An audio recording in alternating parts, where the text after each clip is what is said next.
and the Senators of the Republic of the Philippines. Yes, sir.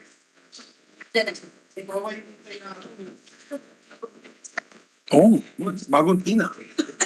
Bagong tina. We waited for you, ah.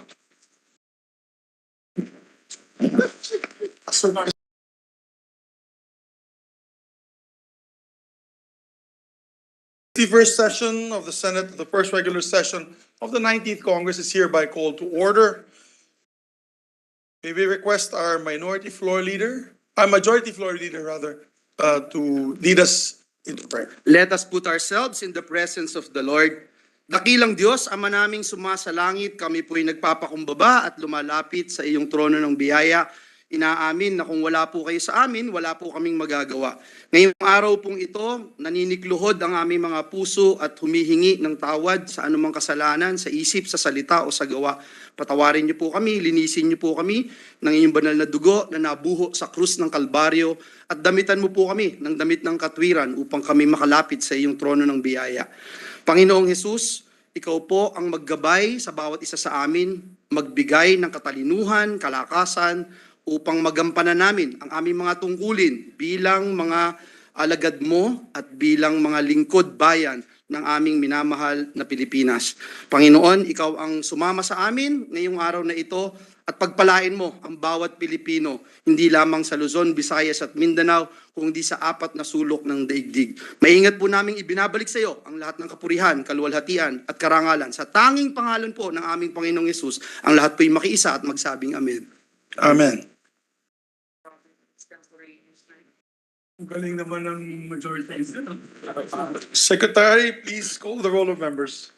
Roll call of members. The Honorable Senator Angara, Senator Binay, Senator Cayetano Alan, Senator Cayetano Pia, Senator De La Rosa, Senator Ejercito, Senator Escudero, Senator Estrada, Senator Gatchalian, Senator Go, Senator Ontiveros, Senator Lapid, Senator Legarda, Senator Marcos, Senator Padilla, Senator Pimentel, Senator Poe, Senator Revilla, Senator Tolentino, Senator Tulfo, Senator Villanueva, Senator Villar Cynthia, Senator Villar Mark, the Senate President.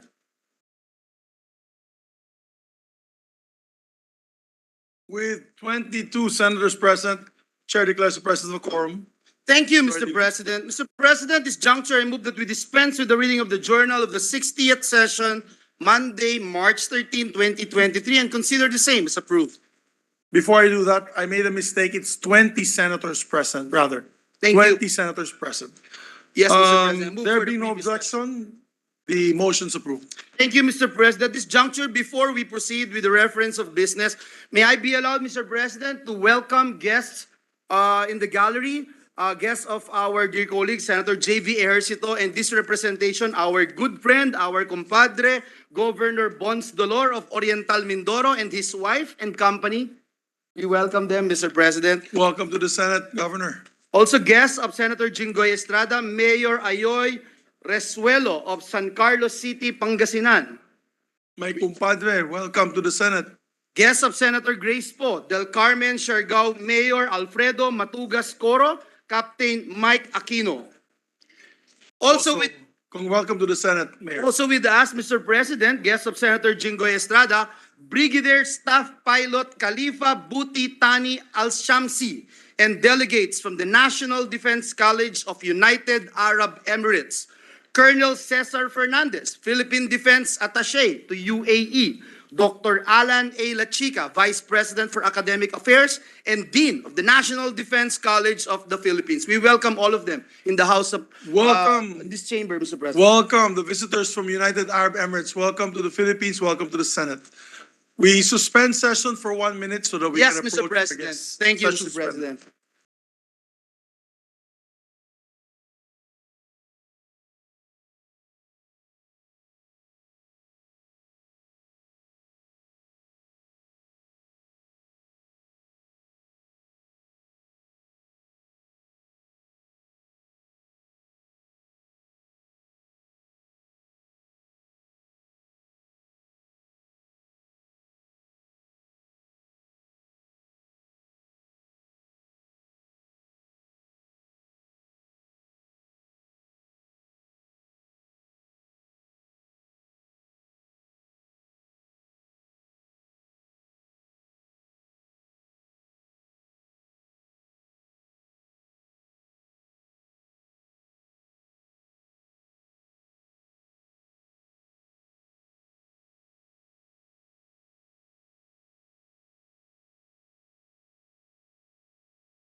proceed with the reference of business, I was just informed that the Eagle Governor Habinal Asis, the National Alalayong Aguila Chairman, NCR 44 Governor, and the Eagles members are here, Mr. President, and we welcome them in this August chamber, together with Mayor Ina Alegre Cruz of Pola, Oriental Mindoro, and Mayor Elgin Malaluan of Bongabong, Oriental Mindoro. Our friends are also here, and we welcome them. Welcome, Madjong Hapon, sa mga taga-Bohol. Thank and you. the Fraternal Order of Eagles, welcome as well.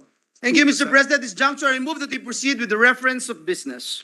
There be no objection. Secretary, please proceed to the reference of business. Bills on first reading. Senate number 1988, an act to designate the 7th day of April of every year as Barangay Health and Nutrition Workers Day. Mandating concerned agencies to conduct events during its observance, appropriate funds therefore, and for other purposes, Senator Lapid. To the Committees on Local Government, Health and Demography and Finance. 1989, providing for a national policy and regulatory framework for the Philippine telemedicine industry, promoting the delivery of health services using information and communications technologies and for other purposes, Senator Lapid. To the Committees on Health and Demography, Civil Service and Professional Regulation.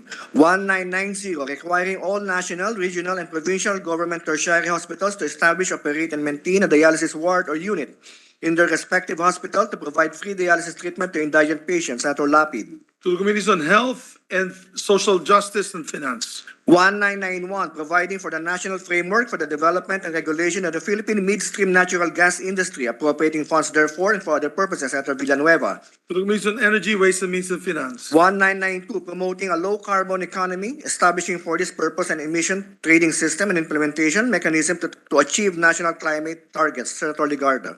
Committees on Environment, Natural Resources, Trade and Commerce and Finance. 1993, establishing a framework for blue economy, promoting stewardship and sustainable development of coastal and marine ecosystems and resources, Senator Ligarda.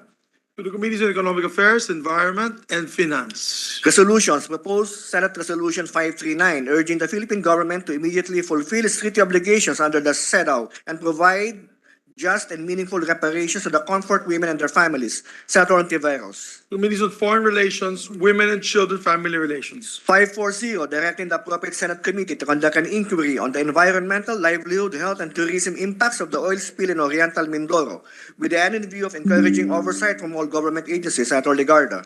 To the Committee on Environment, Natural Resources and Climate Change. 541, congratulating and commending John Mark Tokong for being crowned champion in the International Qualifying Series 3000 held in Japan on March 2 to 5, 2023, Senator Lapid. To the Committee on Rules.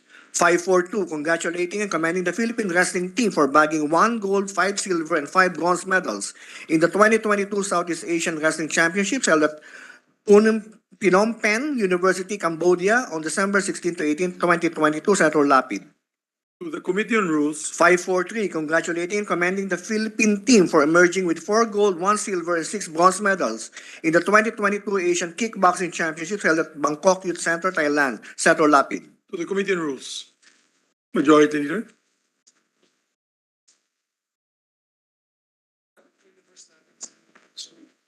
Mr. President, at this juncture, I move that we resume consideration of Senate Bill number 1359 under Committee Report number 6. This is the bill on No Permit, No Exam Prohibition Act. So move, Mr. President. There being no objection to the motion, motion is approved. Mr. President, the parliamentary status of this bill is that we have sponsored the measure, and I now move to open the period of interpellations and debate. And we recognize the sponsor, Senator Chis Escudero, the chairperson of the Committee on Higher Education and Technical Vocational Education, and to interpellate our dear Minority Leader, Senator Coco Pimentel. So move, Mr. Our President. distinguished colleague, Senator Chis Escudero and Minority Leader Senator Coco Pimentel are recognized.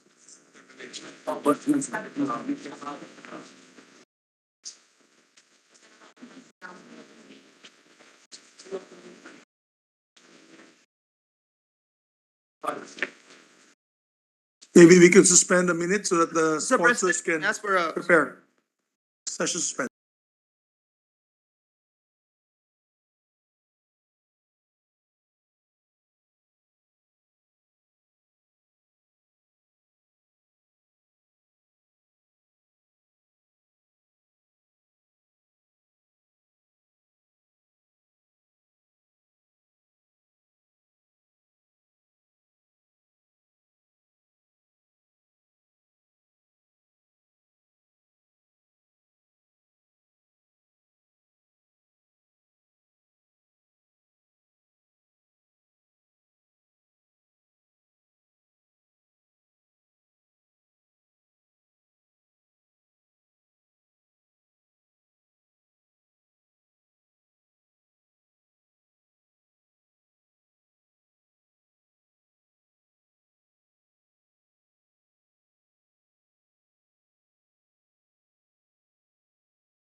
you, Mr. President. I move that we recognize the sponsor of the measure, Senator Chis Escudero, and to interpolate our minority leader, Senator Coco Pimentel.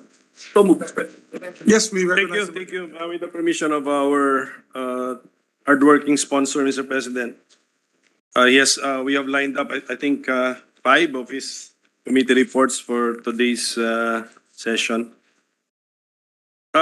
Does this measure, Mr. President, impose a new policy?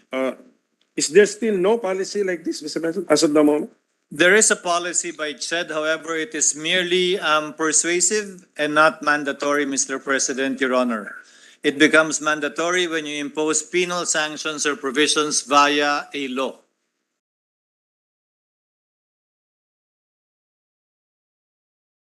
So, how does the CHED maintain such a what is this discretionary policy, Mr. President? They have not been able to do so, Mr. President. That's why in the program of Senator Raffy Tulfo, you see many cases wherein students were not allowed to take an exam simply because they failed to pay the corresponding tuition fees. Again, CHED merely tries to exercise its persuasive powers, but it is not mandatory. So, ang kahalagahan po ng pinag-uusapan natin ngayon napakahalaga at saka relevant sa panahon ngayon kasi mahirap ang buhay, maraming hindi nakakabayad. Ang gusto lang po natin mangyari is pagbawalan sa parehong pribado at saka sa pampublikong paaralan, pagbawalan ang palisiyang pagbayarin muna ang mga estudyanteng bago sila maka-exam. Yun po. Tama po ang kinatawan mula sa Cagayan de Oro, Ginoong Pangulo. Ang layunin po ng panukalang batas na ito ay pagbawal na pigilan ng isang estudyanteng kumuha ng exam dahil lamang hindi siya nakapagbayad ng sapat o tama o kaukulang tuition fee sa paaralang pinag-aaralan niya, pampubliko man o pampribado. Kinausap namin nung nagpulong kami ang mga kinatawan ng pribado at pampubliko mga paaralan. Simple ang sinabi kong argumento sa kanila. Ba't nyo pinayagan mag-enroll pa uli kung hindi naman pala nagbayad o nagdaang taon o nagdaang semestre? Tapos hindi nyo papayagan mag-exam na parang tinututukan nyo ng baril at hino-hostage din yung estudyante para pilitin sila magbayad dahil masasayang yung ilang buwan nilang pag-aaral kung hindi naman sila papahintulutang kunin yung final exam sa dulo ng semester ng taong yon. Sabi ko sa kanila, hindi naman namin tinatanggal yung karapatan at kapangyarihan ninyo na pagbawalan sila mag-enroll sa susunod na semester o susunod na taon kung talaga hindi nakabayad. Pero pag pinayagan na nila mag-enroll, hindi nila pwedeng pigilan mag-examen ng bata dahil lamang hindi nakapagbayad ng kabuuan ng tuition fee. Apo, so klaro yun at ang magbibenepisyo talaga rito lahat ng ating mga mag-aaral. Anong level po ba ito? Kung sakaling maging batas po ito, itong no permit, no exam policy, saan po ito may impose? Applicable po sa lahat ng antas. So sa lahat, Pero sa pampublikong paaralan, wala naman po tuition fee binabayaran. Sa pampublikong paaralan din, walang binabayarang tuition fee sa tertiary level. Okay, so ito po'y talagang limitado lang sa kakulangan ng kakayahang magbayad ng tuition fee. So kung sakali yung estudyante ay may ibang pananagutan na pera rin or materyales o libro or equipment na hindi naman related sa tuition, siya po ba ay pwedeng mapigilan mag-exam? Hindi pa rin po, Ginoong Pangulo, pero yung pananagutang bayaran, yung bayaring yon sa libro man, sa computer, sa laboratory fee, mananatili pa rin naman po. At gaya ng sinabi ko, kung gagamitin nilang dahilan yan para hindi pa hintulutan matrikula yung estudyante sa susunod na taon, hindi na po namin kayang pigilan yon. Karapatan ng paaralan yon. Pero kung pinayagan nilang pumasok, hindi pwedeng gamiting dahilan ng kakulangan ng pambayad para hindi pa kunin ng exam. So ito pong ating panukalang batas sa present form niya, sa pagkasulat niya, covered na po yung second scenario na sinasabi ko na mayroong ang pagkakautang pero hindi related sa tuition fee. Tama po kayo, basta bayarin po sa paaralang pinag-aaralan niya. Yung wording must cover that. Ngayon, ginawa po natin mas stricto. Sabi natin is persuasive lang yung CHED. Ngayon, gawin nating mandatory with a penal provision. Pero tinignan ko po yung ating penal provision, Section 7, page 3, penalties. Ang ating pong paparusahan ay ang educational institutions. Ito po ba'y kaya nang gawin ngayon? Opo, dahil kung may guro man na magbawal ng isang estudyanteng kumuha ng exam dahil hindi nakapagbayad, obligasyon po ng paaralan na pagsabihan yung guro na empleyo niya na sumunod sa tinatalaga ng batas. Pangalawa, ang tingin po namin wala naman sa interes ng guro na wag pakunin ng exam ang isang estudyante dahil hindi naman po sa kanya may utang yung estudyante kung hindi sa institusyon at sa paaralan. So ang malamang mag-i-impose o magpapataw ng kautosang wag payagan ng estudyante ay ang paaralan mismo. Paano? So, ginawa po natin itong penal law. Ano po ang bakit mapipressure ang educational institution na sumunod na ang ating penalty po ay fine? Nasa section 7 po, it's a fine, not less than 20,000 pesos but not more than 50,000 pesos for each case. And we know, ito pang fine, if it is not paid, does this entail as a consequence subsidiary imprisonment, Mr. President? I just passed the bar, Mr. President, Your Honor. I am not a top-notcher, but I believe that subsidiary imprisonment only applies to crimes punishable by the revised penal code, unless I'm mistaken, Mr. President, Your Honor. So my answer would be, if the gentleman agrees with me, no. It does not carry the subsidiary penalty of imprisonment in case of non-payment of fines. But, Mr. President, if the Honorable Minority Leader would suggest a more severe penal provision, this representation is open to amending the same at the proper time. Well, my point, Mr. President, is if the educational institution fails to pay or refuses to pay the fine, then how will the penalty be felt, Mr. President? Well, the presumption, Mr. President, is that fine should be paid only after conviction. And therefore, the usual remedies that the sheriff would do in executing a judgment would apply, which includes attachment, and if at all, if non-payment still persists, sale of assets of the institution at public auction in order to satisfy the fine that was imposed upon the institution. So the fine will be, the amount of the fine will be executed against the properties of the educational As is institution. the ordinary course in civil judgments, Mr. President, or penal judgments, Mr. President, Your Honor. Well, educational institutions, Mr. President, will, being a juridical entity, will have to act through individuals. So, is the sponsor not amenable to pinpointing a specific official of the educational institution who we can make liable for the penalty, Mr. President, to really give teeth to the mandatory nature of the law, Mr. President? We thought about adopting the principle of command responsibility, Mr. President, and simply impose it on the president of the institution. However, there may be cases wherein the prohibition was imposed by someone without the knowledge of the president of the institution, but definitely someone did it. But again, if the gentleman would like to impose the principle or adopt the principle of command responsibility to this particular situation and make the president of the institution liable so that he makes it his business to know, and that if he does not, well, the principle of command responsibility still applies, and he would be the one that would be made liable. So We would be amenable, Mr. President. at the thank proper you time. for that, Mr. President. We will, the proper time, if you can capture the exact words.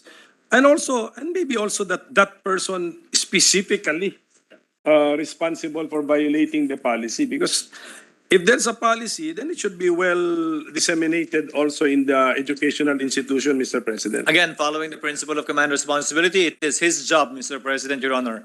I would just like to cite a situation wherein, in the case of state colleges and universities, it is the chairman who sits as the chair of the board. Co-chair lang po yung presidente, and they're the policy-making body. And if they omit or fail to act on such complaints, then it might also include, if at all, the chairman as co-chair of the policy-making body of the state university and college. Yes. Yes, but then of course the president is the one in charge of executing or implementing the policies and monitoring the day-to-day activities of the educational institutions. We are amenable, Mr. President, to amending Section 7 to specifically state that as follows, for example, the president of the educational institution found guilty of committing. We would be amenable to that, Mr. President. Thank you, Mr. President. And then the mechanism for allowing this policy to be observed, Mr. President, is that instead of preventing the student from taking the exam when he or she has unpaid tuition and other school fees, the student and or their parents or legal guardians shall execute a promissory note. Yan po, diba? Yun If po. that is required by the school, Mr. President. Yes, okay. If that is waivable by the school. Yeah, in cases where the school will not waive this and will require this, there is that note should include a date when the obligation shall be settled, and then we will allow interest not exceeding 6%. The interest is also waivable, but in case it is not waived, up to 6%. So is the sponsor open to the idea of prohibiting the imposition of interest, Mr. President? Kasi nga, we still allow the promissory note, we still allow the date when the note shall be discharged, but let's prohibit the imposition of interest kasi nahirapan na nga magbayad yung estudyante. I see where the gentleman is coming from, Mr. President, Your Honor, especially given the fact that educational institutions are tax exempt. They do not actually pay any taxes. Again, at the proper time, we would be open to Yes. an amendment to that effect. Thank you, Mr. President. And then also maybe a wording to capture the sponsors' understanding that even the promissory note is waivable, because as Section 4 is currently written, it is only in my understanding, it is the interest which is waivable, Mr. President. Agreed, Mr. President, Your Honor. We can help the good gentleman craft wording to that effect.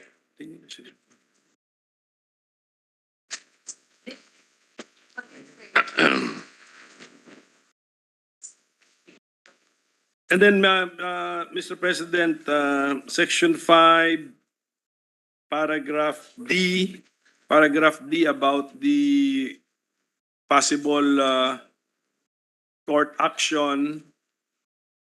My concern here is the collection of the interest indicated in the promissory note in the court action. So it's connected with my first initial proposal that we do away with if possible, with the interest, Mr. President. Once we delete that in Section 4, Mr. President, it will correspondingly mean that we should also delete that in the succeeding section, Section 5. And then, Mr. President, let me go to Section 6 on the prohibited acts and Paragraph B. It will be read this way. The following acts committed by any educational institution shall be prohibited. Letter B, requiring any student to secure a permit to take an examination or any form of education assessment from the school authorities prior to the administration of such examination or assessment. So, does this establish a general rule, a new general rule, that in the taking of an exam, no more permit will actually be required, Mr. President? Well, Mr. President, Your Honor, if you're enrolled as a grade 5, grade 6, second year, third year, high school or college, then in the ordinary course of events, you should go through with the semester as planned in the curriculum, which includes the taking of certain exams, whether midterm or finals. And it begs the question why each time you have to take an exam, you have to secure a separate permit. So the question is, what would be the requirements for securing such a permit before you take the exam? The mere fact of enrollment in an institution should suffice to qualify you to take the exam, whether the outcome is that you pass or fail that exam. It should reflect in your final grade, but it should not reflect as to whether or not you will have the right to take the exam. Current practice, Mr. President, do educational institutions require permits per exam? Some do, Mr. President, because they try to avoid the persuasive circular of CHED not to require the payment of tuition fees prior to the taking of an exam. So some private educational institutions have been creative insofar as circumventing that requirement and latching the right to take an exam on something else other than the payment of school and tuition fees. So, kaya nga, Mr. President, if we now take into consideration Section 6, Paragraph B, this will now be a new rule that no more permit because it's now going to be prohibited. No As per- long as he is enrolled. Yes, no more. Yes, that will now be the new rule in all educational institutions at all levels, according to our sponsor. Mr. President, kahit nung nag-aaral tayo, matanda ka lang ng konti sa akin, Ginoong Minority Leader, wala naman mga permit sa exam. Di ba, pag grade 1 ka, kukunin mo lahat ng exam na binibigyan ng teacher, quiz man yan, midterm o final, ganun din ng high school, ganun din naman ng college. Makabagong pamamaraan lang naman yung mga permit na yan bago ka payagang kumuha ng exam. At yan ay konektado, madalas sa pagbabayad o hindi pagbabayad ng tuition fee. So, kaya nga po, so generally, hindi naman talaga rini-require ng karamihang educational institutions ang permit, pero meron pala na nag-imbento na kada exam, kuha ka ng permit. Ngayon, itong panukala natin, pagbabawalan na po yan. Opo, dahil ginagamit yun parang checkpoint kumbaga. Klaro. Para matiyak na magbayad yung estudyante o para ma-pressure o mapilit yung estudyante magbayad. Correct. So, tama po yun, klaro po yun. And then ito pong prohibited acts natin, Section 6, yung letter D, imposing fines, penalties, or interest on outstanding financial or property obligations in excess of the maximum interest rate provided under Section 4 of this Act. Well, babalikan ko na lang po yung aking proposal ulit. Kung Mawawala na rin po yan. pagbawalan po natin yung... Kasi meron nang principal na utang na wag na natin siya payagan ng educational institution kahit pasok man dun sa 6% na magpataw pa ng additional na pampahirap po sa estudyante. Mawawala na rin po yan, Ginoong Pangulo, dahil sa babaguhin nating provision sa Section 4 at Section 5. Kaakibat po yan. Salamat po, salamat po. So, mga ilan pong, kung ito po yung maging batas, mga ilan pong educational institutions kaya ang medyo kailangan baguhin nila yung kanilang practices dahil dito sa ating panukala. Well, Ginoong Pangulo, nung tinanong namin ng mga pribado at pampublikong educational institutions, wala naman pong nagsabi na sila'y tutol dito. Sa katunayan, basta't nandun yung karapatan nila na magsampa ng kaso para habulin yung bayarin sa kanila. Pangalawa, basta may karapatan sila na wag pahintulutang mag-enroll sa susunod na taon o semestre, tanggap po nila ito.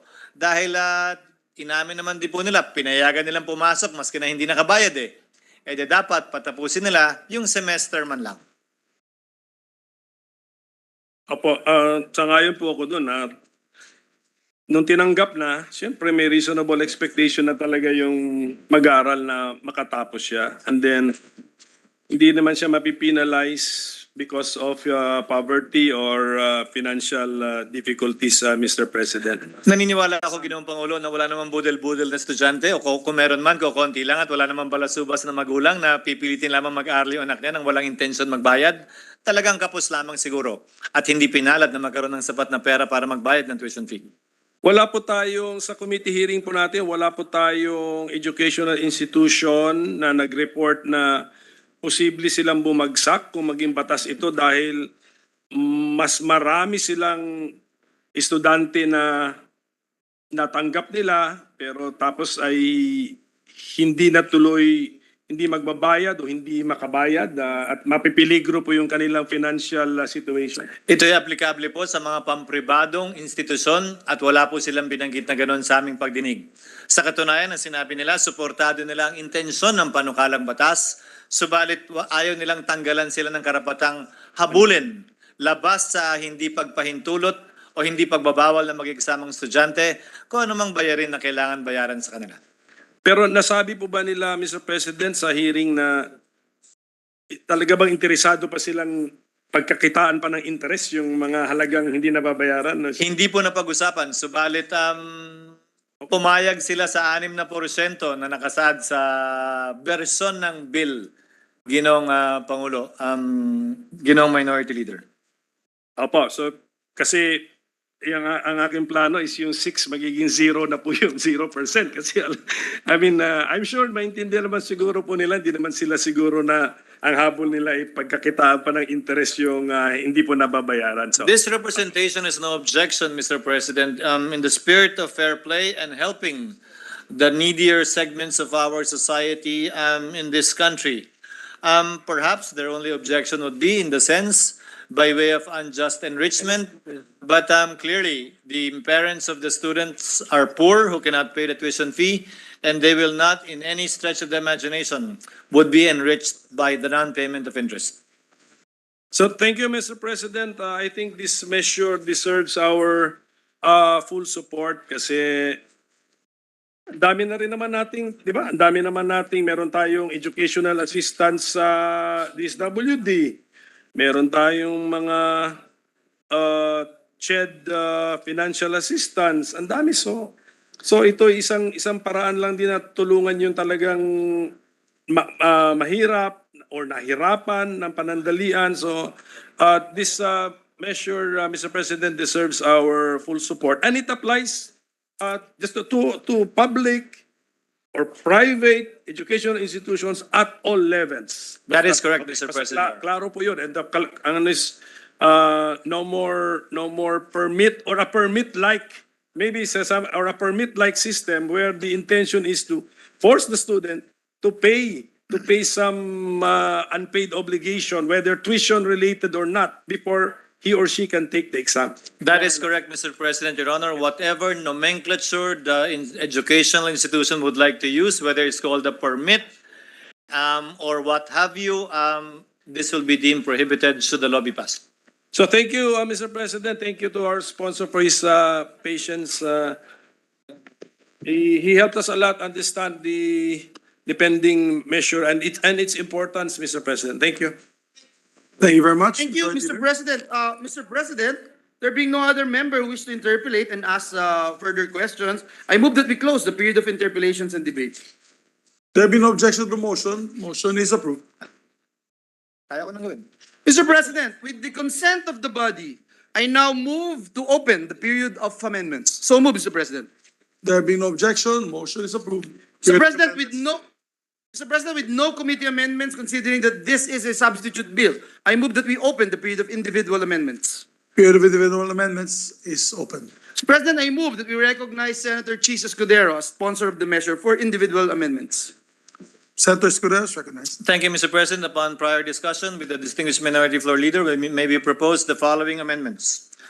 On page 2, line 14, delete the semicolon and replace it with a period.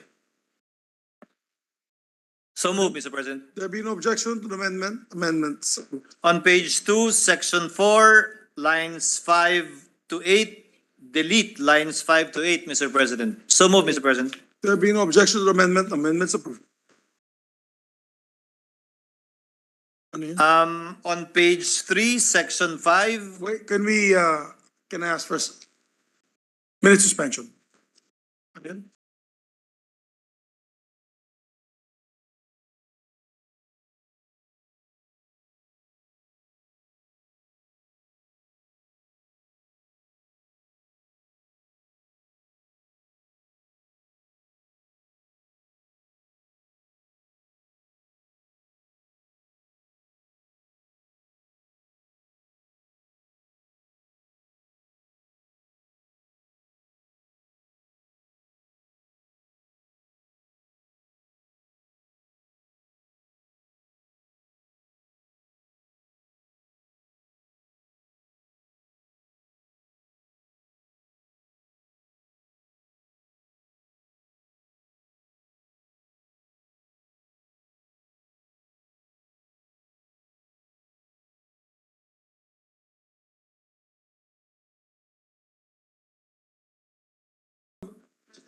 Dear sponsor, me. I think our staff here in the Secretariat got it wrong.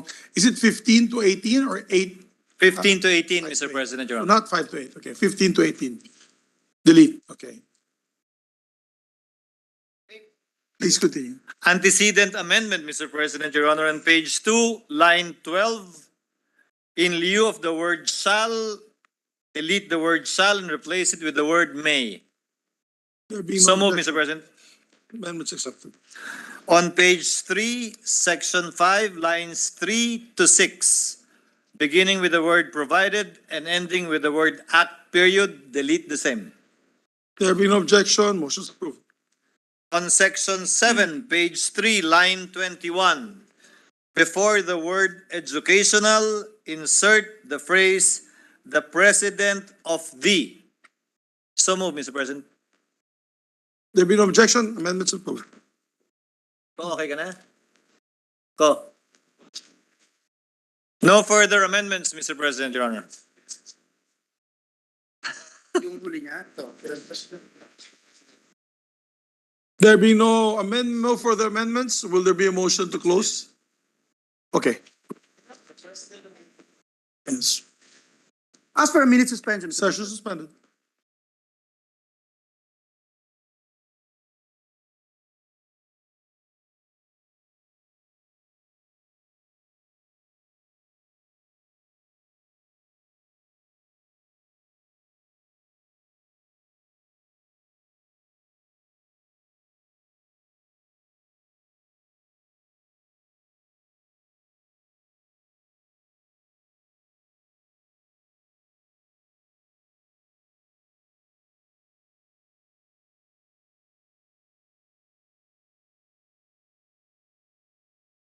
Or the amendments are approved subject to style.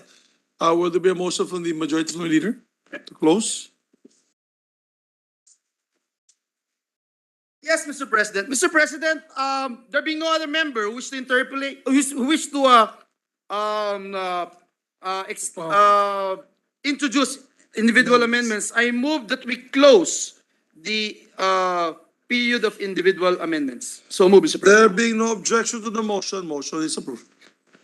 Mr. President, with the consent of the body, I move that we approve on second reading Senate Bill number 1359, subject to style. I so move, Mr. President.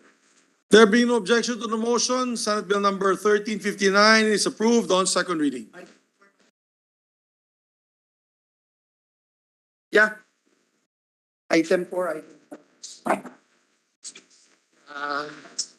Adjong, Memorial State.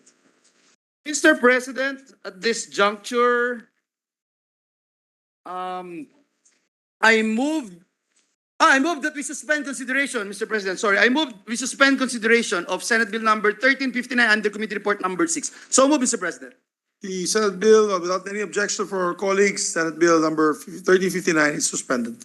Thank you, Mr. President. Mr. President, with the consent of the body, I move that we resume consideration of House Bill number 4635 under Committee Report number 18. This is the bill on extending the term of office of the President of the Adjong Memorial State College. I so move, Mr. President.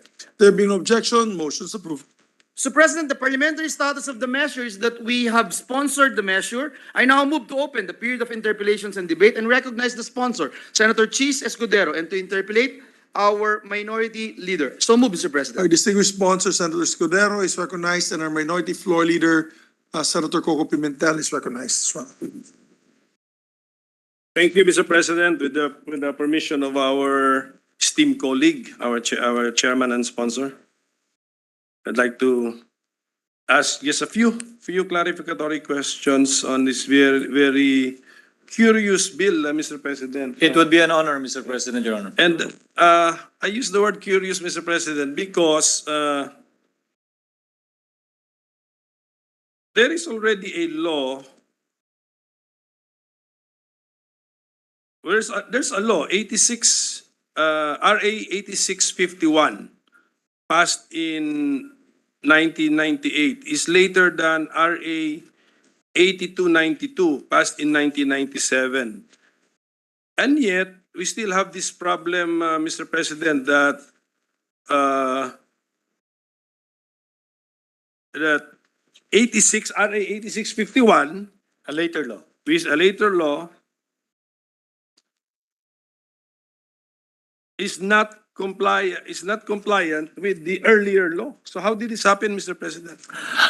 I asked that question, Mr. President, Your Honor. In fact, during the committee hearing, I said, is there even a need to amend?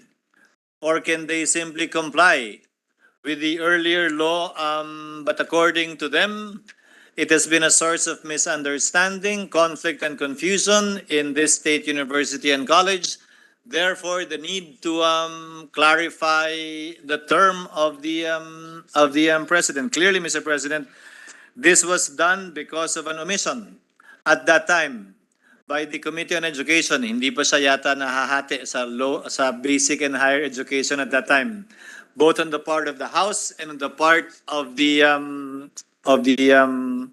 Senate, Mr. President, Your Honor.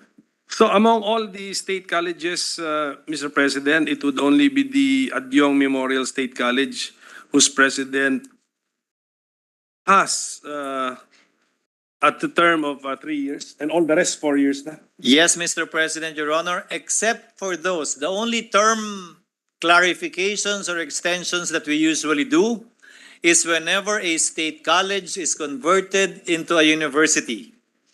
If the current term of the incumbent president of the state college will be counted as such, or it will be considered as a totally new term again, subject to re-election for one time. But we still use the number 4. That is correct, As the Mr. length President, of Your Honor. Except for UP. UP is exempted from the general law, and the term is 6 years, Mr. President. How about MSU? Because I think MSU is also exempted. Not familiar, Mr. President, because I don't sit in the MSU board personally.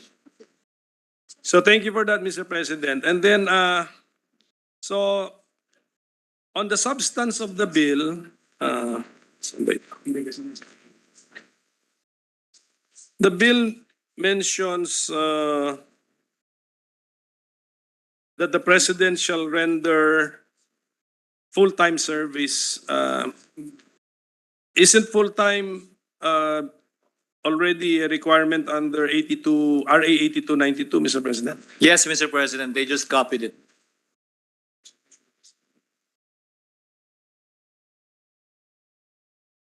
Again, to provide clarity, Mr. President, because apparently, according to the officials of the university that attended the hearing virtually, it has been a source of confusion, misunderstanding, and conflict within the said state university. And then the bill deletes the phrase selection process, Mr. President, which is also mentioned in the existing law. So will this not possibly lead to another or a new misunderstanding, Mr. President? Well, at least, Mr. President, now it's clear that whatever selection process or guidelines, as they may call it now, would be established by the board. So what was the confusion before, Mr. President? They were using tradition, apparently, Mr. President, Your Honor. Noon ganito eh, noon ganyan eh.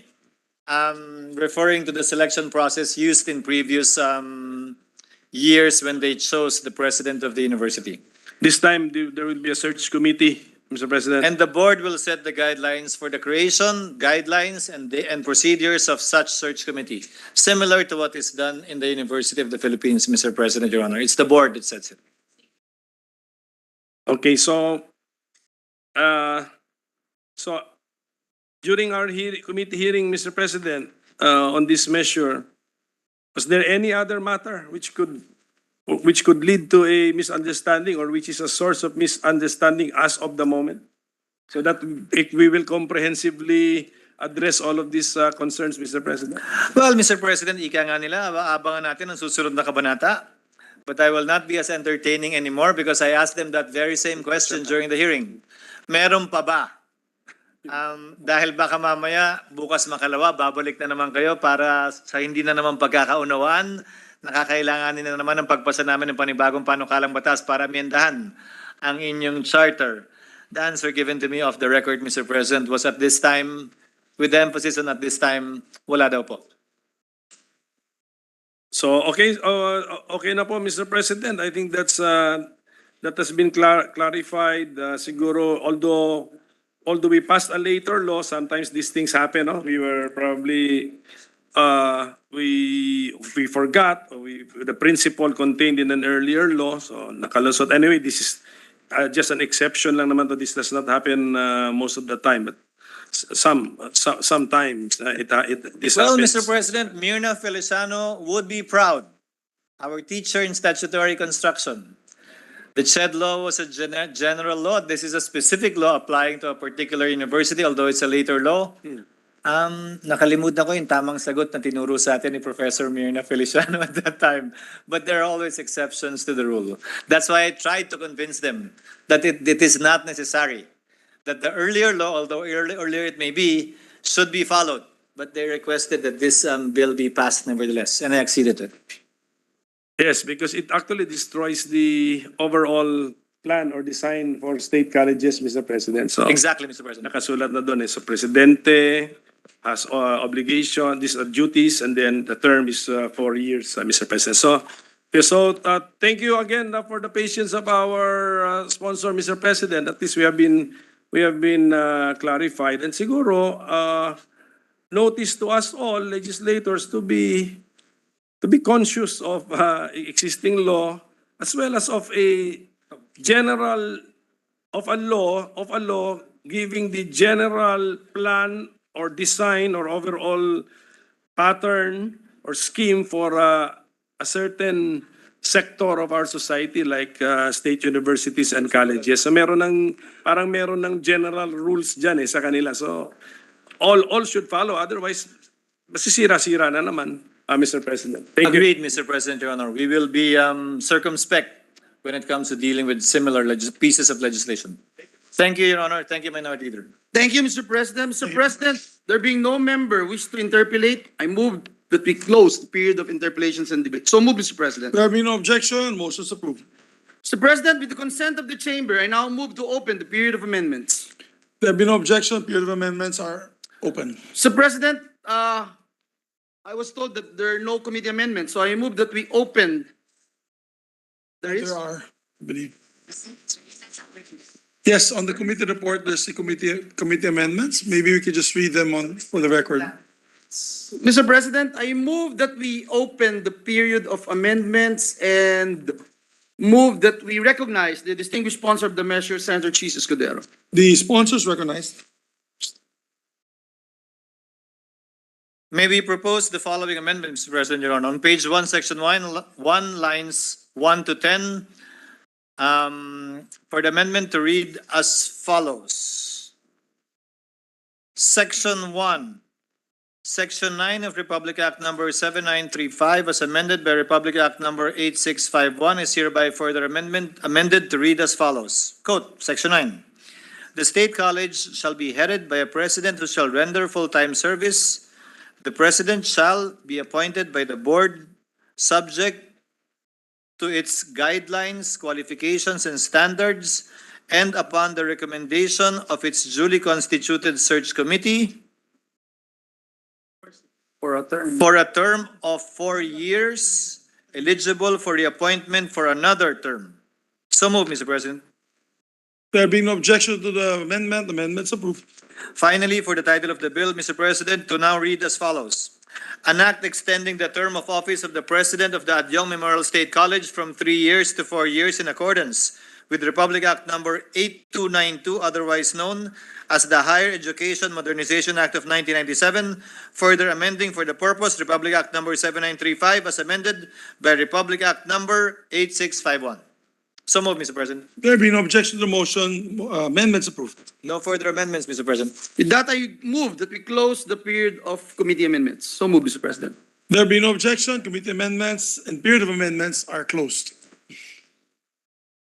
No individual? No individual? Boss? No? Boss? No individual? Yes, Mr. President, there being no other individual amendments, I move that we close the period of individual amendments. I ordered earlier, we closed the period of amendments. Yes. Thank you, Mr. President. Mr. President, with the consent of the body, I move that we approve on second reading House Bill number 4635, subject to style. So move, Mr. President. There being no objection to the motion of the Majority Floor Leader, House Bill number 4635 under Committee Report number 18 is hereby approved on second reading. Thank you, Mr. Subject to President. style. Mr. President, I move that we suspend consideration of House Bill number 4635 under Committee Report number 18. The measure is suspended with no objection. Mr. President, before we proceed, may I just recognize and welcome to the Senate our guest from the gallery, Congressman Chino Almario, the better Almario, Mr. President, of Yes. Davao Oriental is here with us. The improved, The new improved version, the Mr. improved President. version of 3. He's the third generation Third. of Mario. Yes, but I've had the opportunity to work with the The father. better-looking and, Almario, Mr. President. He was his grandmother was the classmate of my father. Now we have the improved version. And has hair, they have a full set of hair too. do we really have to Welcome. talk about it, Mr. President? Welcome to the Senate. Welcome to your Senate. Senator Congressman Cheese, Chino. for the record, Pointing to to his hair, Mr. President, to ensure that we pound on it, Mr. President. And also with us is Councilor Gail Howe of Tubigon, Bohol. She's with us. Hello, We ma'am. welcome her in this August chamber. May hapon, ma'am. Yeah. Mr. President. Ikaw.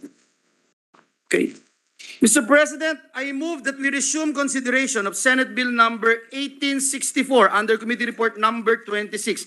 This is the bill on student loan payment moratorium during disasters and emergencies act. So move, Mr. President. There being no objection, motion is approved.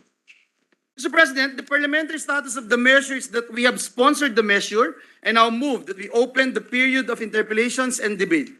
Mr. President, I also move that we recognize the sponsor, Senator Cheese Escudero, and to interpellate our minority leader. Yeah, finishing objection. There being no objection, motion is approved. We recognize the minority floor leader to interpolate the distinguished sponsor, Senator Escudero. Again, with the permission of our sponsor, Mr. President. Willingly, Mr. President, let me just preface, this is one of the many pro-poor bills of our distinguished colleague, Senator Lito Lapid. Yes. And yes, Mr. President, siguro pag-usapan na lang natin yung general intent. What does this measure seek to achieve, Mr. President? Well, to clarify, Mr. President, to begin with, this only applies to higher educational institutions covered by both SHED and TESDA, including local universities and colleges. It does not apply, or at least that is the wording of the bill filed by Senator Lapid, to primary and secondary public and private educational institutions. It seeks to suspend, Mr. President, or declare a moratorium insofar as student loan payments is concerned whenever there is a natural disaster during the period in which the locality is under a state of calamity. Must it be formally declared the state of calamity, Mr. President? Yes, Mr. President, Your Honor, either by the national government or by the local sanggunian of the municipality, city, or province concerned, via a resolution passed by the sanggunian of that LGU.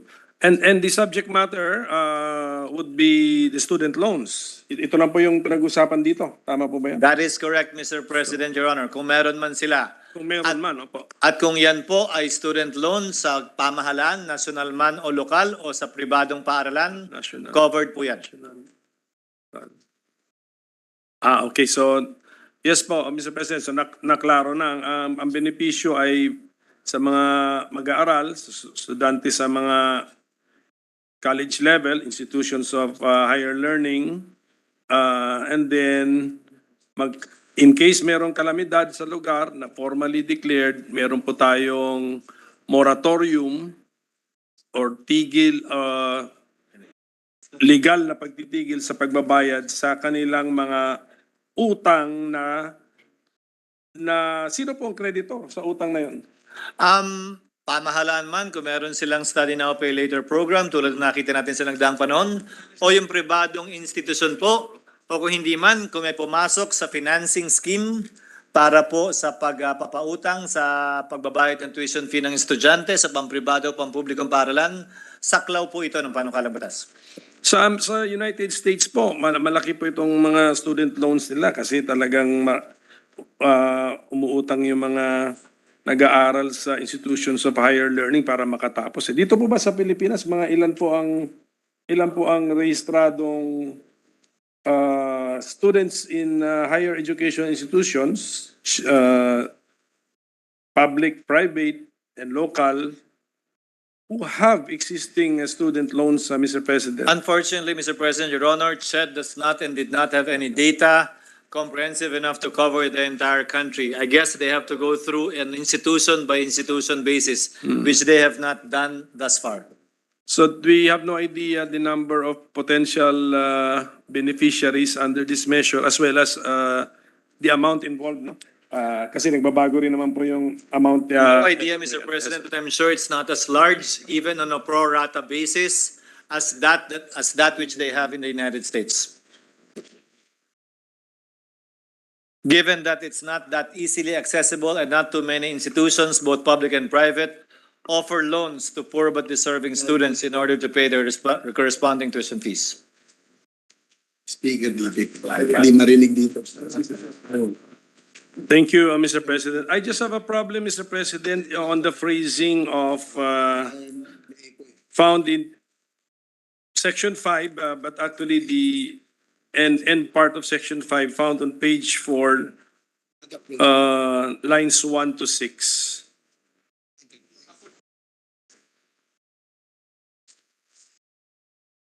There is this phrase prohibiting students from voluntarily waiving the benefit of the moratorium on student loan payments or availing assistance or subsidies from the government as provided by law, rules, and regulations. May I get the... Can I inquire about Section 5, line? Section 5, but let's go to page 4. That would be the proviso, the final proviso, beginning on line 1. Yes, 1 to 6.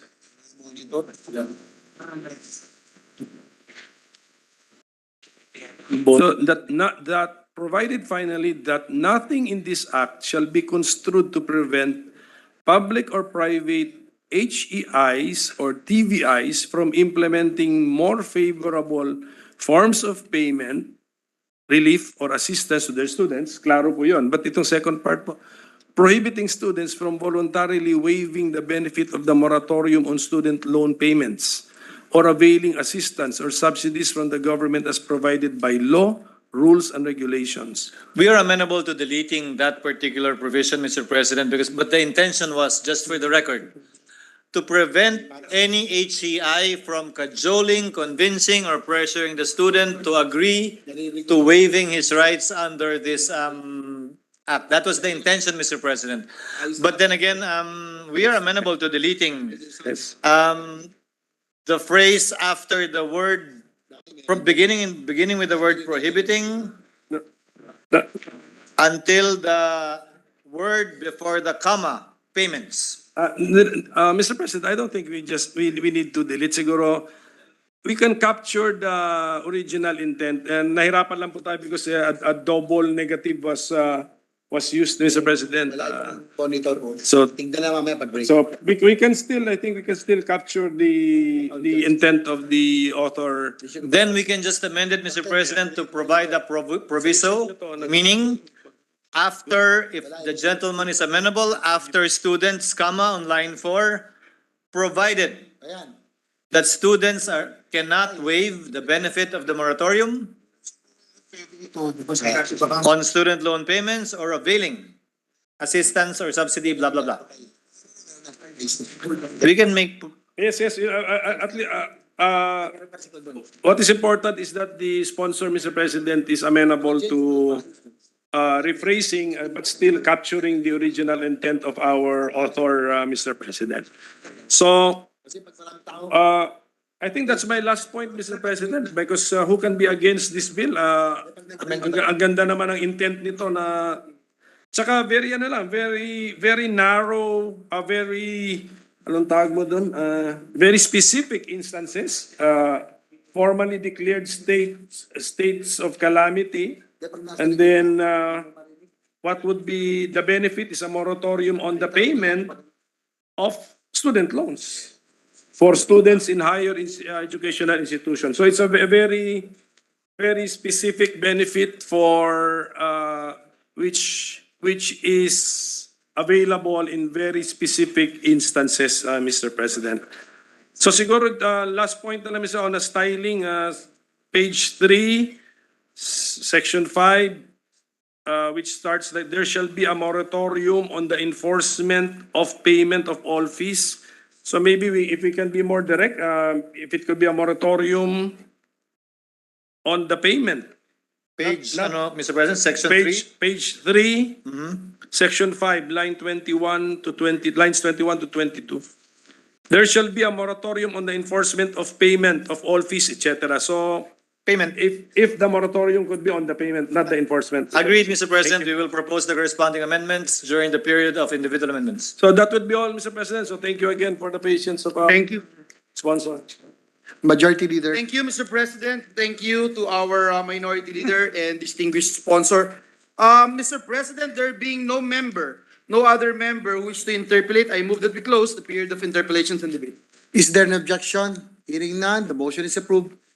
Thank you, Mr. President. Mr. President, with the consent of the chamber, I now move to open the period of amendments. Is there an objection? There being none, period of amendment is hereby open. We now open, Mr. President, I move that we open the period of committee, wala, no?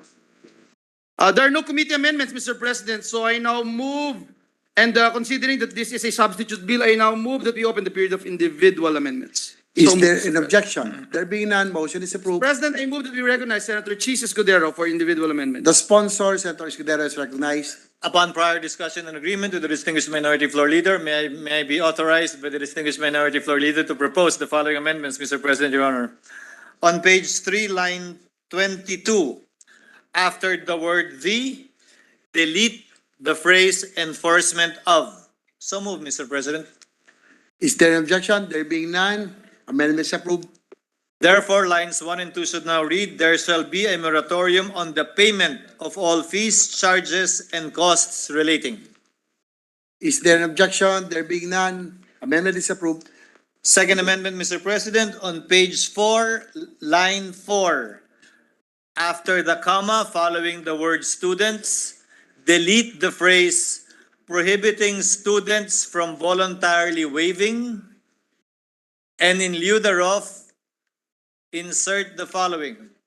Provided, however, comma, that students shall not be allowed to waive.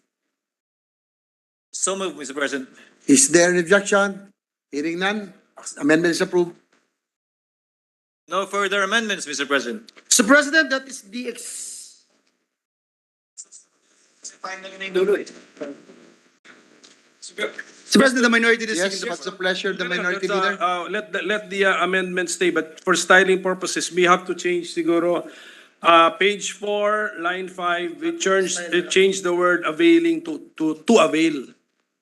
Because the phrasing of the sponsor is to waive.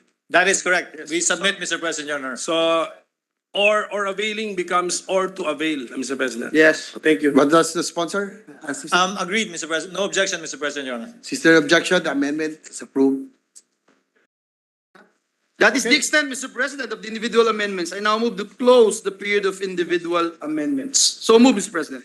Is there an objection? There being none, motion is approved. Mr. President, with the permission of the sponsor and the authors, Mr. President, this representation together with our Senate President would like to state for the record our intention to be co-author of this measure. So move, Mr. President. If there is no objection, the Senate President and Majority Leader are hereby are made co-authors of the measure. Thank you, Mr. President. Mr. President, with consent of the body, I move that we approve on second reading Senate Bill number 1864, subject to style. I so move, Mr. President. If there is no objection, the motion is approved. Senate Bill number 1864 is approved on second reading. Mr. President, I move that we suspend consideration of Senate Bill number 1864 under Committee Report number 26. Is there an objection? Hearing none, the motion is approved. Mr. President, I move for a minute suspension. Session is suspended.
President, at this juncture, I move that we resume consideration of Senate Bill number 1841 under Committee Report number 21.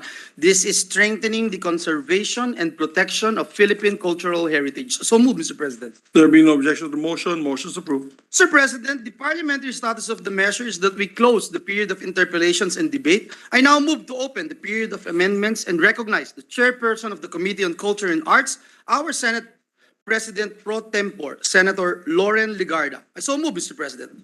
Our Senate President pro temp, our distinguished colleague, Senator Lauren Legarda, is recognized to propound amendments. Thank you, Mr. President.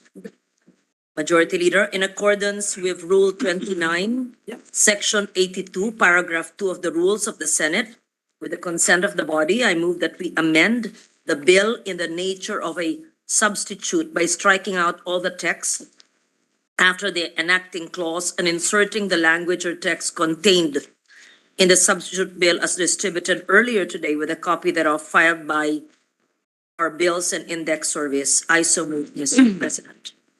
With no objection, the amendment to substitute the bill is accepted and approved.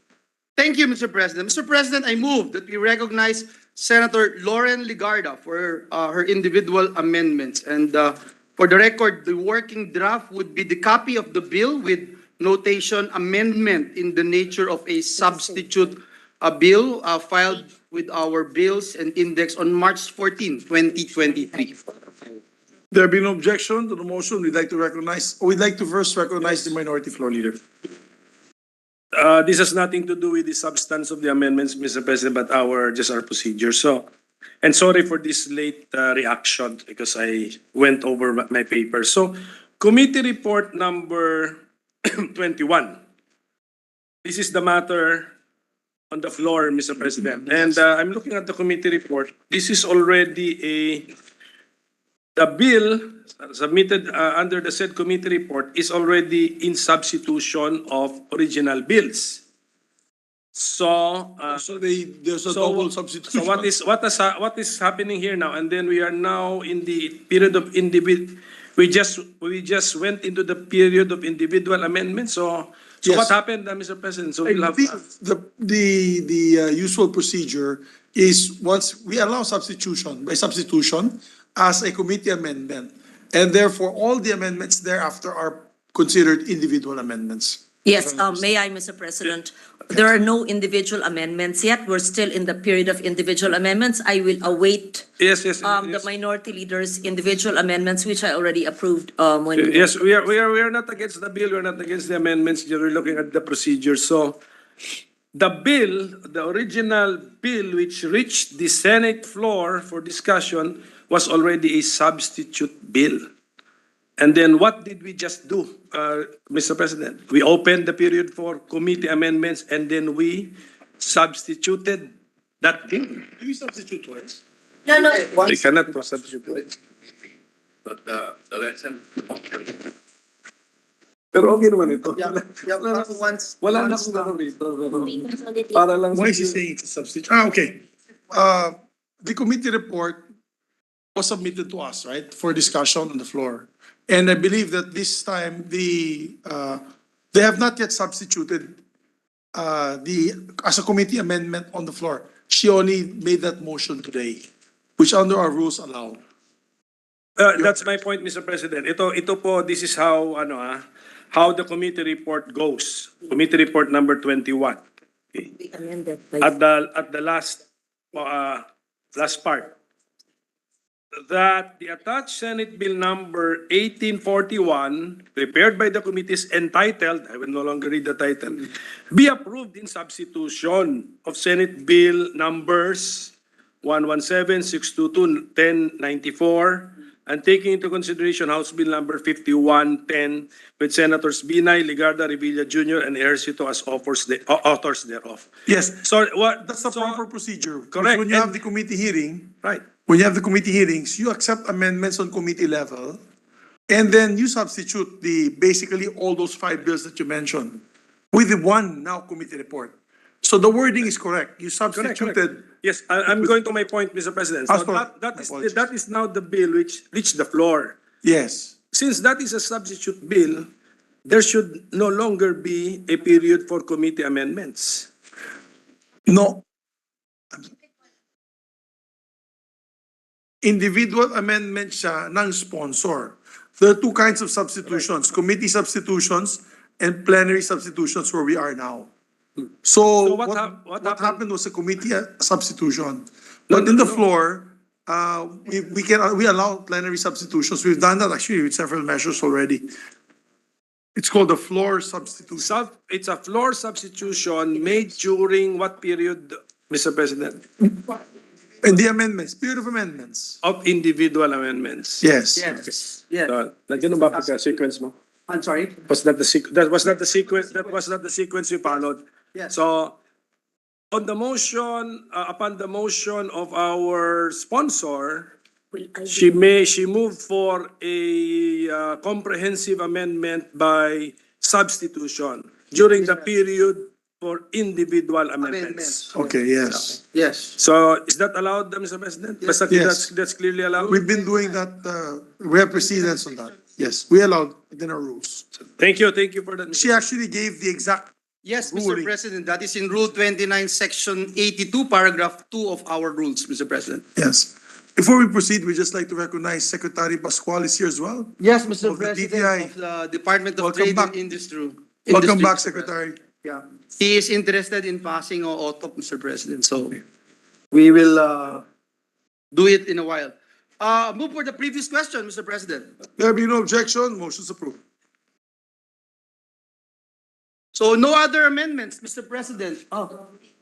There is, Mr. President, may I move that we recognize the sponsor for her individual amendments, Mr. President? Yes, Senator Lauren Legarda is recognized. what is the pleasure of the minority leader? He will read his individual amendment, which I already previously accepted when we were speaking. Can I have the committee report? So that I can go page by page. Sana para masabayan ko. And ito na, yung word yung ano. So, Mr. President, thank you. We are proposing an amendment on page 9. Page 9, Line 4. ano to, line 5, Mr. President. Line 5. This belongs to the paragraph G, After EE, craftsmanship. paragraph EE on intangible cultural heritage. And the amendment reads, is as follows. After page 9, line 5, after the word craftsmanship, insert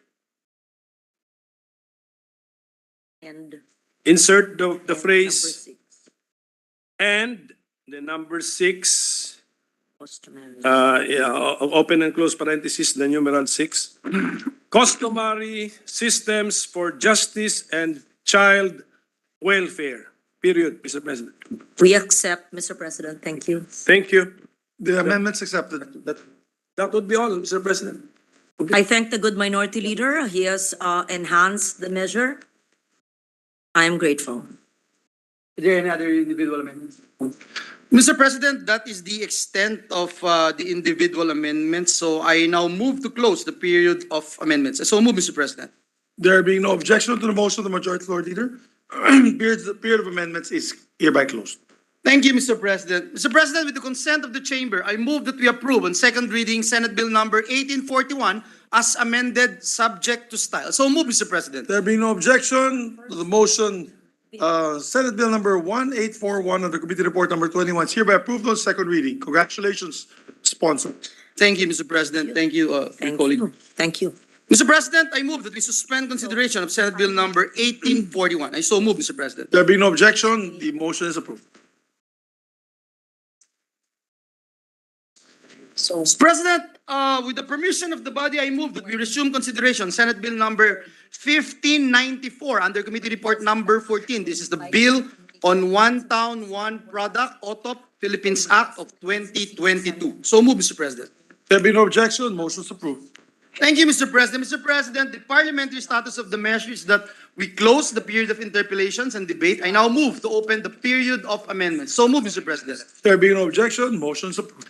Mr. President, there are no committee amendments considering that this is a substitute bill. So I now move that we open the period of individual amendments. There being no objection, motion is approved. Mr. President, Amendments is open. thank you, Mr. President. Mr. President, I move that we recognize the sponsor of the measure, Senator Mark Villar, for his individual amendments. Our distinguished colleague from the city of Las Piñas, Senator Mark Villar, is recognized. Thank you, Mr. President. We have no individual amendments.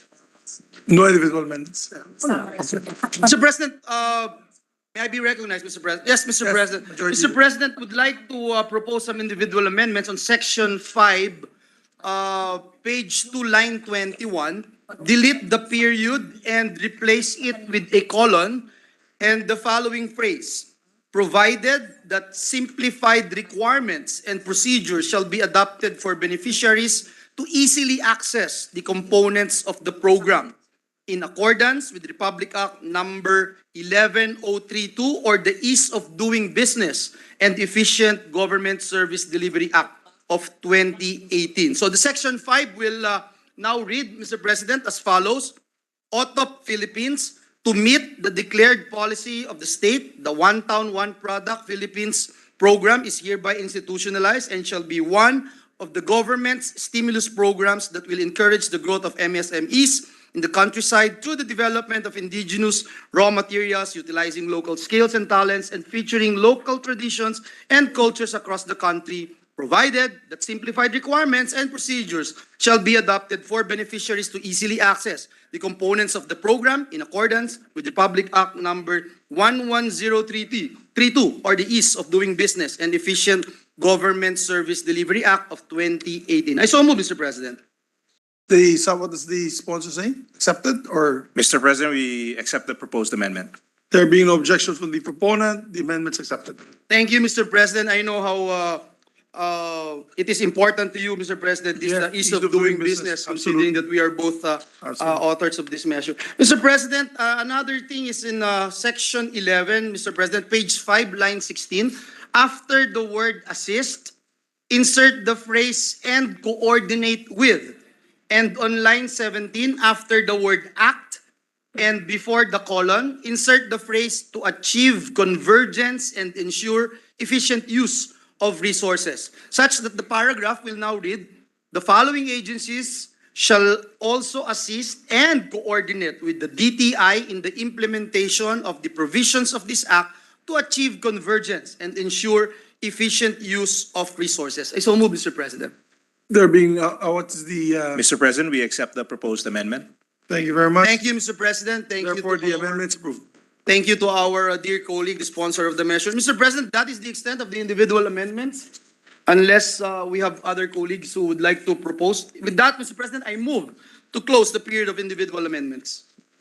Oh, I'm sorry, Mr. President. The minority leader is seeking the floor. May We we? recognize the minority. Yes, floor. Mr. President. Want me to suspend muna? I mean, it's suspension, Mr. President. President, suspension.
we recognize again the sponsor of the measure, Senator Mark Villar, and to introduce amendment, our Senate Minority Leader, Senator Coco Pimentel.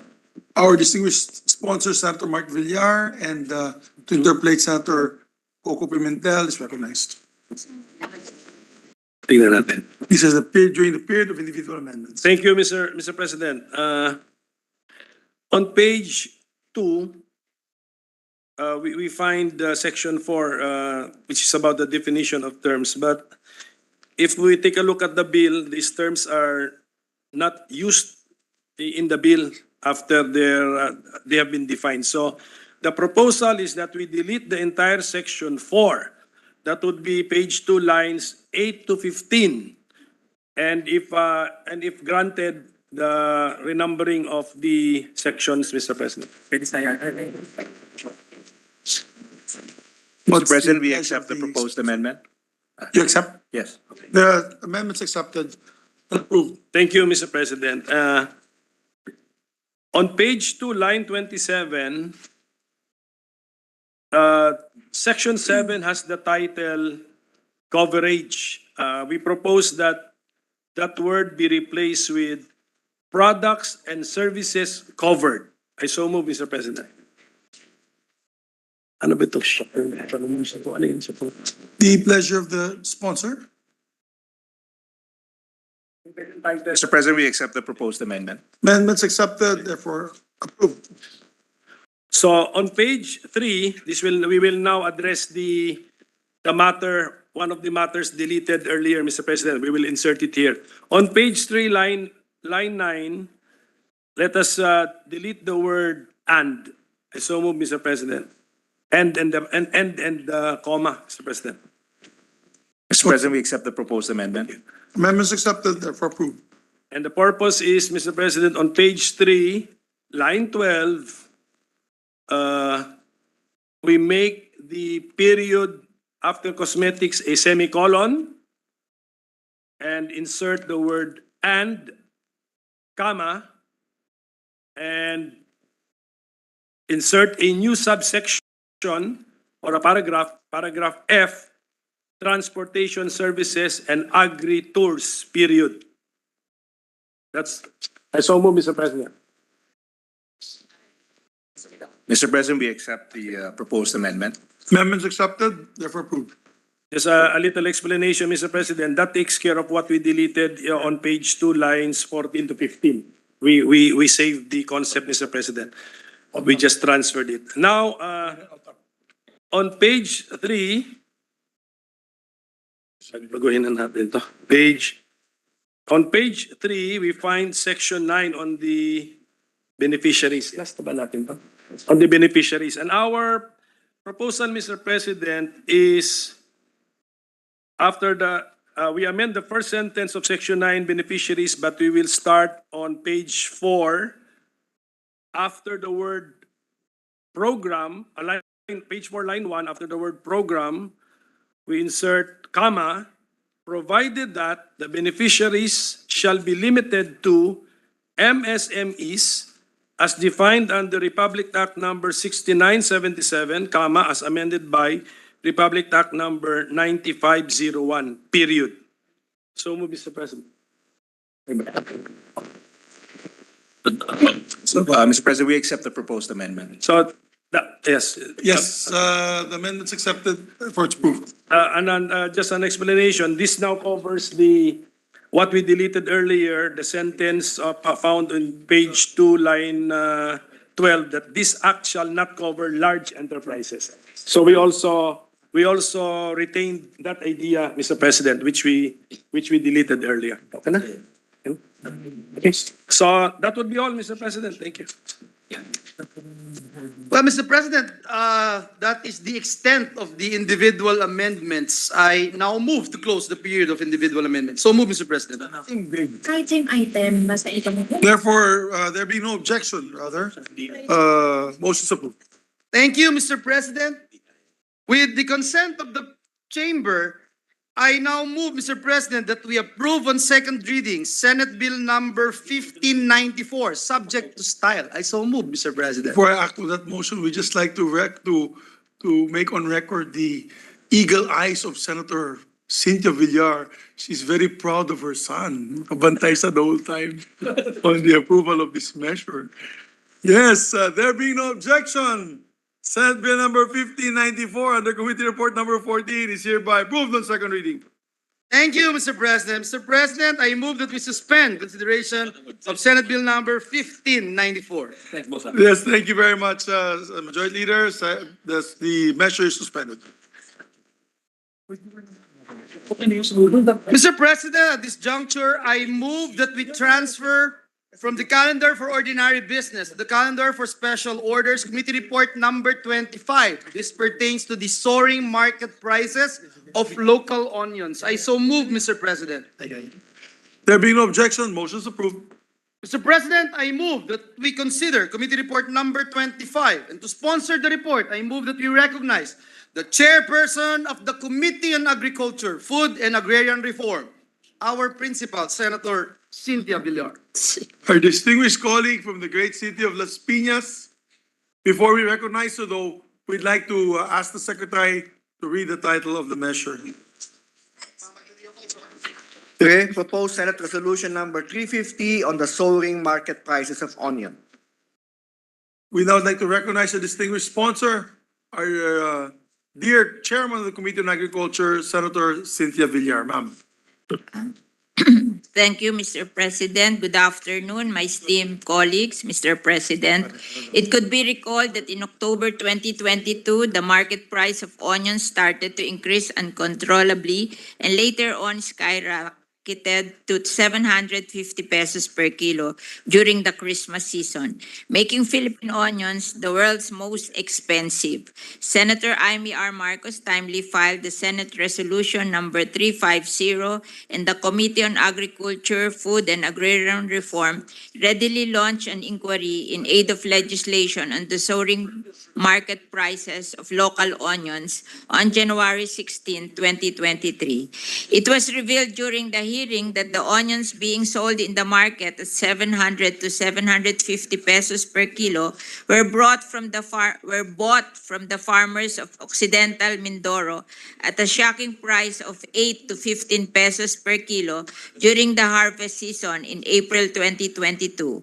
While the farmers from Pangasinan and Nueva Ecija said that the farm gate price in their provinces in December 2022 was 200 to 250 pesos. The farmers of Occidental Mindoro said that the traders in Occidental Mindoro bought onions from farmers for only 8 to 15 pesos. Ang masakit dito, Mr. President, ang binili sa kanila na 8 hanggang 15 pesos ay inimbak ng mga traders sa cold storage at saka inilabas nung nagkaroon ng shortage at mataas na presyo. Kung maalala ninyo, Mr. President, noong March to April 2022 harvest season, nabalitaan natin na nabubulok na lang sa kalsada ang mga sibuyas dahil sa sobrang baba ng presyo sa farm gate. Pagdating ng December, biglang ang presyo ay 750 pesos na. The farmers of San Jose Occidental Mindoro have been cultivating 3,285 hectares of onion farms with production cost of 20 pesos per kilo and minimum yield of 12 metric tons per hectare. For the province of Occidental Mindoro, the area planted with onions can be extended up to 60,000 hectares if the conditions are favorable to cultivation and the value of produce can supply the entire country needs. The profiteering and hoarding in the onion industry have run rampant. Nothing earned from their produce, the farmers bewail their twist of fate. They have now become consumers as well, buying their own produce at very exorbitant prices. According to the DA Price Monitoring Office, from July to August of 2022, the price of local red onion jumped from 90 to 140 pesos, and by October to 200 pesos. The price of onions in Metro Manila in December 2022 ranged from 600 to 700 pesos. Mr. President, this should never happen again during the holiday season this year and the coming years. This should never happen again. According to recent news report, however, the Samahang Industriya ng Agrikultura said that as of second week of March 2023, the farm gate price of onion in Nueva Ecija ranges from 55 to 60 pesos per kilo, while more or less 60 pesos per kilo for white onion. But it is being sold in the market for 90 to 150 pesos. That is 2 to 3 times the farm gate price. If this situation continues, this will be the exact same scenario that occurred last year. Due to price manipulation, farmers suffered economic loss. Now farmers are afraid to produce because they might not be able to get back their investments. With all the issues on smuggling, hoarding, profiteering, and the cartel of agricultural products, it is baffling that no one is prosecuted. Meanwhile, the budget allocated for cold storage facilities in fiscal year 2023 is 240 million pesos, and the cost of one cold storage facility is 40 million. For this year, a total of 6 cold storage facilities will be built in Region 1, Region 2, Region 3, and Region 4B. Traders and importers alike make use of the cold storage system to maintain their stronghold over the onion farmers and the domestic market. Local and imported onions are kept in storage and are released and dumped into the domestic market during local harvest time to manipulate the price. During the committee investigation, we gathered the data on the country's annual onion consumption, which is 250,000 to 270,000 metric tons of red and yellow onions. The top 3 onion-producing regions are Region 1 with 54,000 metric tons, Region 3 with 140,000 metric tons, and Region 4B with 128,000 metric tons. For 2022, the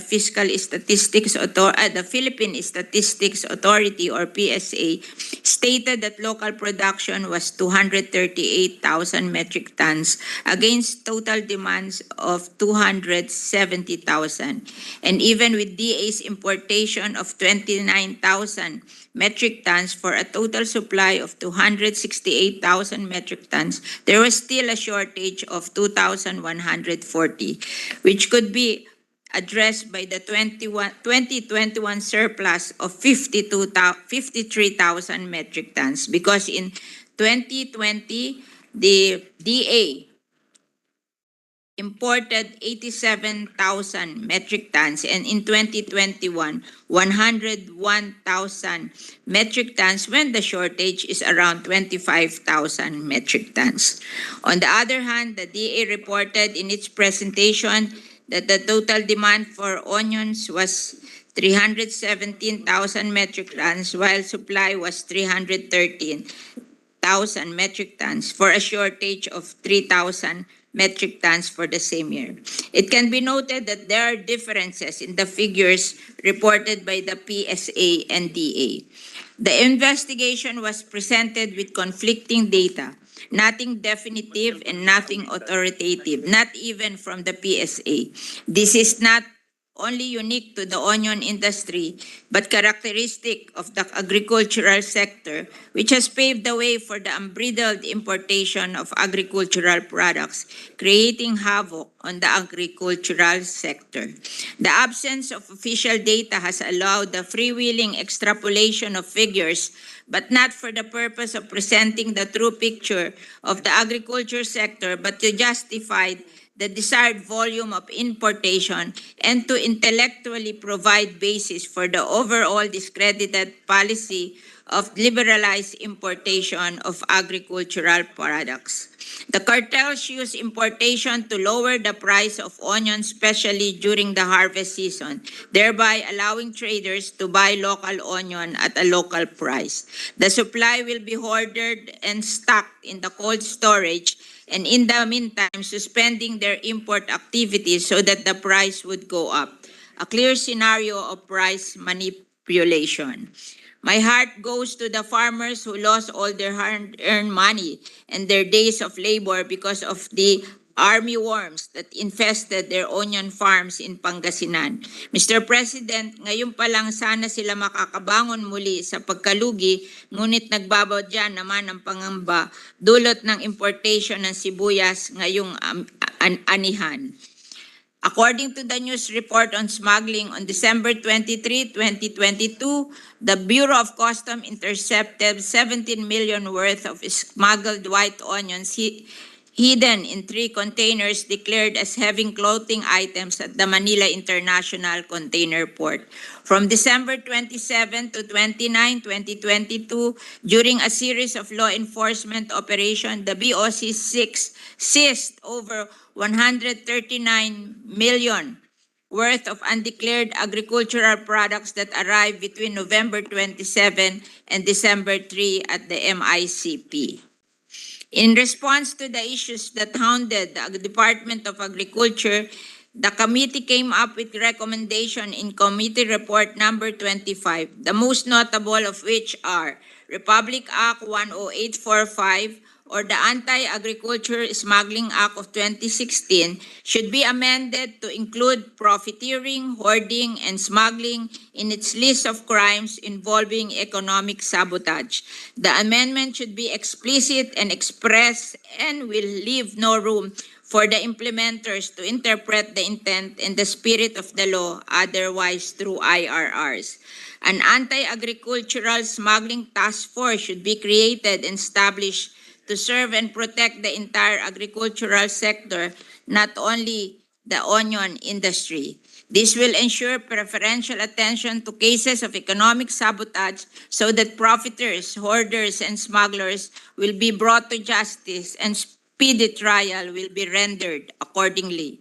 As for importation, if the same is necessary, approval of importation permits must be logically scheduled so as not to impede and completely compete with local production and harvest. The import volume must be correctly established and such must be only for purposes of providing the needed supply in the market. Ayon po nating makitang nagtatapon ng sibuyas ang mga farmers natin dahil sa sobrang baba ng presyo dulot ng maling timing ng importation. In response to the demand expressed during the hearing, I promptly submitted Senate Bill 1962, amending Republic Act 10845 or the Anti-Agriculture Smuggling Act of 2016 and Senate Bill 1963 or the Anti-Agriculture Smuggling Courts Act of 2023, which are now pending in the Committee on Agriculture, Food and Agrarian Reform and the Committee on Justice, respectively. Mr. President, it is high time that we have an anti-agriculture smuggling task force and anti-agriculture smuggling court. With this in place, we will have a watchdog in the agricultural sector to ensure that whoever manipulates the price of agricultural commodities to the detriment of small farmers and consumers will be brought to justice accordingly. Gone are the days when we are always at the mercy of these cartels. With that, thank you, Mr. President. Thank you, dear colleague. Thank you. Thank you, Mr. President. Thank you, Senator Villar. To allow our colleagues to study further the committee report. Mr. President, I move that we suspend consideration of committee report number 25. So move, Mr. President. There be no objection to the motion of the majority leader. Motion is approved.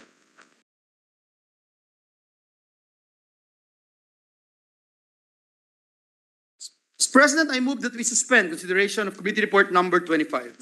There being no objection, motion is approved.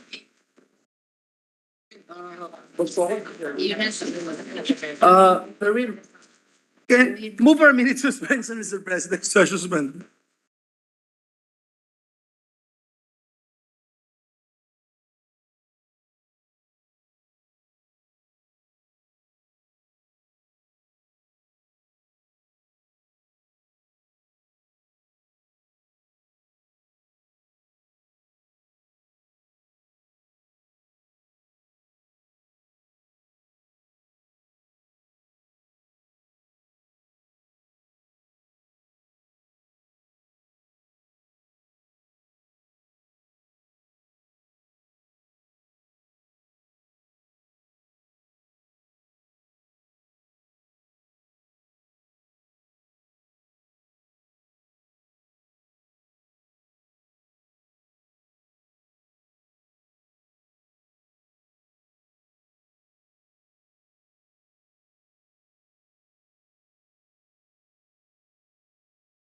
President, at this juncture, I move that we resume consideration Senate Bill number 1806 under Committee Report number 20. This is the bill on the Taxpayers' Bill of Rights and Obligations Act. So move, Mr. President. Objection, motion is approved. Mr. President, the parliamentary status of the bill is that we are now in the period of interpellations and debate. I now move that we resume the period of interpellation and recognize the sponsor of the measure, Senator Win Gatchalian, and to interpellate our minority leader, Senator Coco Pimentel III. I so move, Mr. President. We'd like to recognize the distinguished sponsor, Senator Win Gatchalian, chairperson of the committee, and to interpellate the distinguished minority floor leader, Senator Aquilino Coco Pimentel III. Thank you, Mr. President. We shall continue with our interpellation with the permission of our sponsor. Yes, Mr. President, and So- the good minority leader raised a lot of good points to enrich the records, Mr. President. Oh, thank you, Mr. President. The concept of ONTA really excited us, Mr. President. So this is a new concept, ONTA, O-N-T-A. So Office of the National Taxpayers Tax Advocate. Advocate. Taxpayers Advocate, yeah.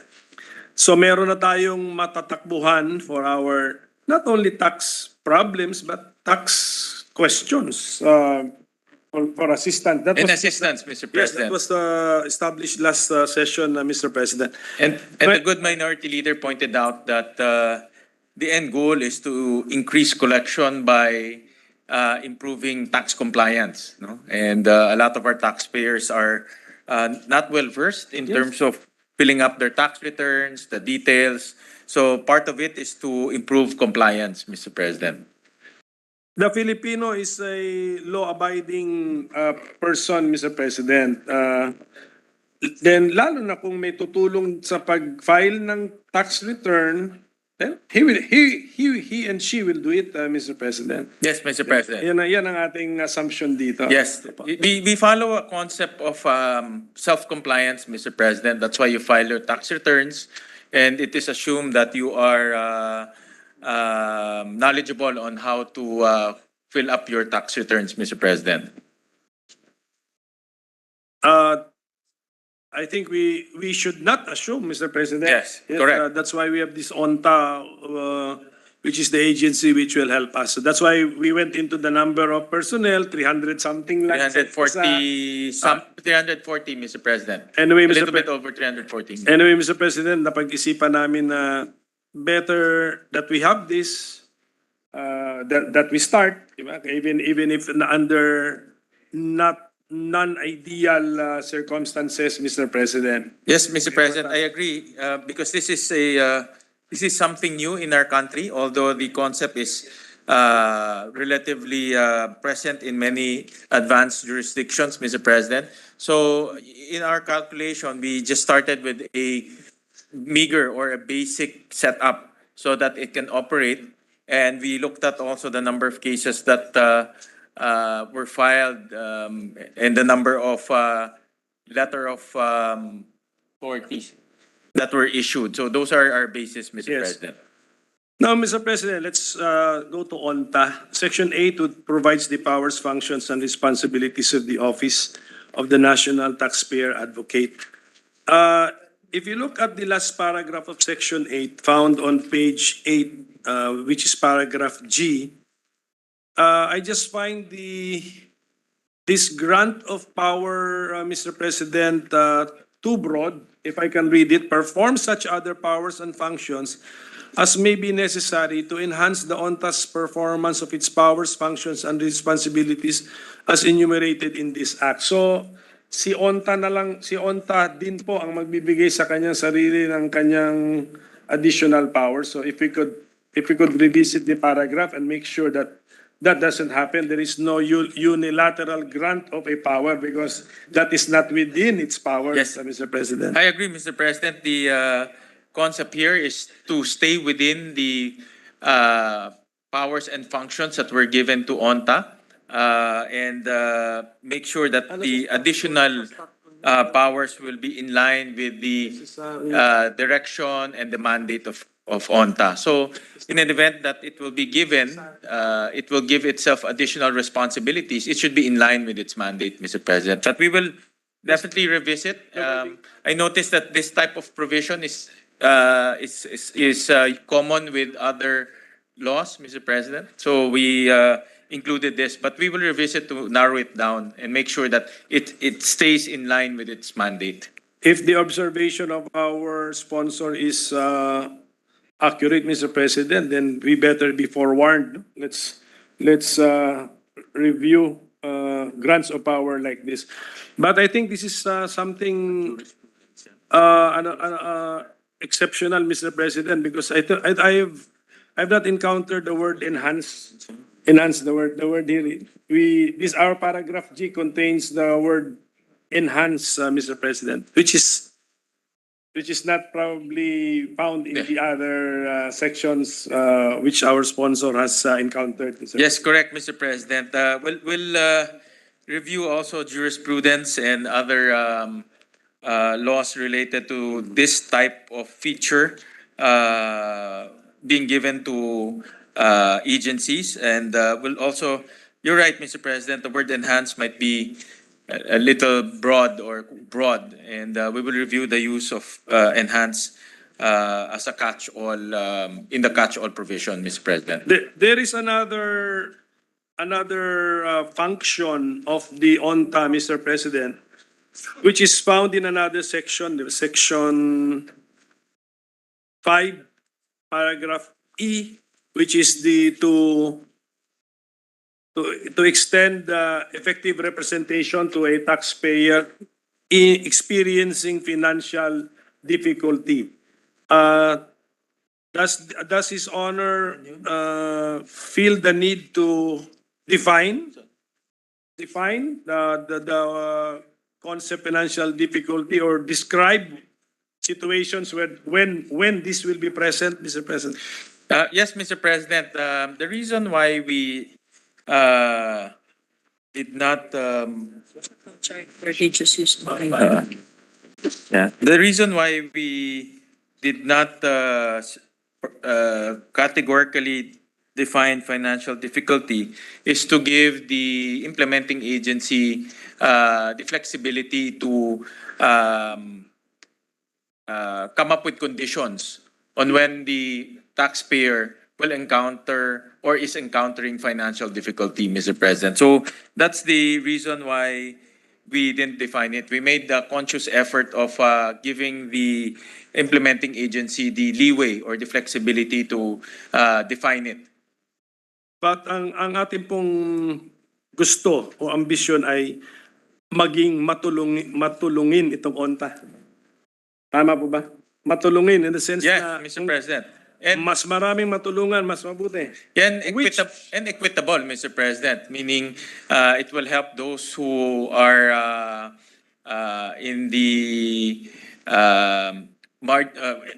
they will help those who are in these small, medium, and micro, small, and medium enterprises, those companies that are encountering difficulty, and those companies that are in the brink of financial hardship, Mr. President. So we can make that, we can adopt such, Yes, Mr. such President. language, make it clear. But still, we are repeating some parang subjective phrases. So maybe just a suggestion, if we will have time still to amend this, if we can supply definitions. The definition, Mr. President. Or parameters, siguro. If not definition, but Yeah, parameters, Mr. President. the indicators, Mr. President. Mr. President, let me just Tapos po, ginamit ka financial in the past. let me just cite, Mr. President, a concept that we lifted out of the American National Taxpayers Advocate, and they use the word financial hardship. And in succeeding issuances of the NTA, the US NTA, they qualified it with some examples. Now, for example, the taxpayer is experiencing financial hardship or is about to suffer financial hardship. The taxpayer is facing an immediate threat of negative action. The taxpayer will incur significant cost if relief is not granted. The taxpayer will suffer irreparable injury or long-term adverse impact if the relief sought is not granted. So those are the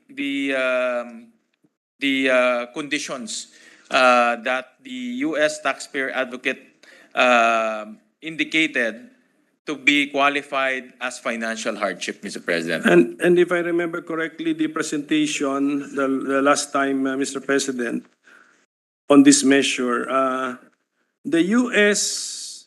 taxpayers advocate has not been created by law.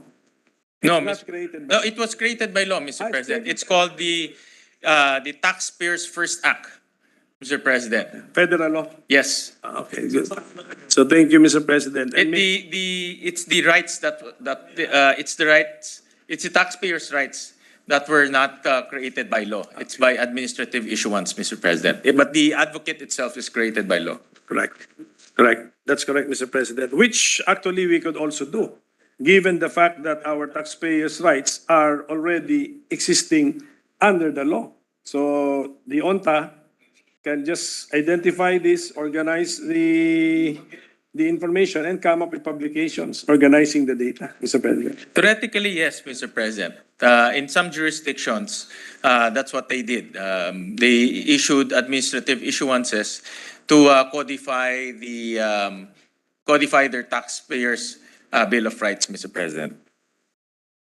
Now, Mr. President, let's go to the head of the ONTA, who is called the Chief Taxpayer Advocate, and he will have ilan deputies? There are two deputies, if I'm not mistaken, Mr. President. How many? Four. I'm sorry, Mr. President, four. So we will have one chief taxpayer advocate and then four deputy taxpayer advocates. One from Metro Manila or for Metro Manila, NCR, one for Luzon, Visayas, and then Mindanao. We are giving them a term of 7 years with one reappointment. What's the rationale, Mr. President? Why a term? And if it's a term, it is quite a long term, 7 years, more than in the term of even the president and the senators. Yeah. And why didn't we not give them tenure up to age like members in the judiciary, Mr. President? Yes, Mr. President, the concept here is to shield it from politics. And that's also the reason why we moved it to the Department of Justice. In the longer term, Mr. President, we, after consulting experts, we also, in agreement, we're also in an agreement that the learning curve for tax laws and tax practice is quite steep, Mr. President.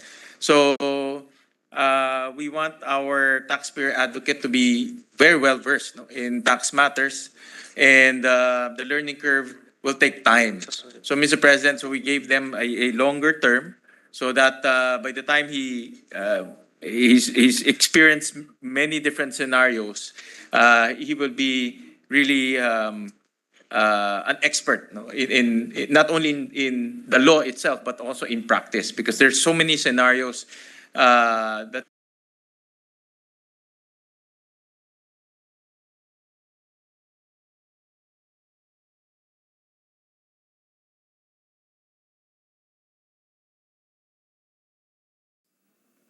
Terms or tenure up to a certain age, Mr. President? Pero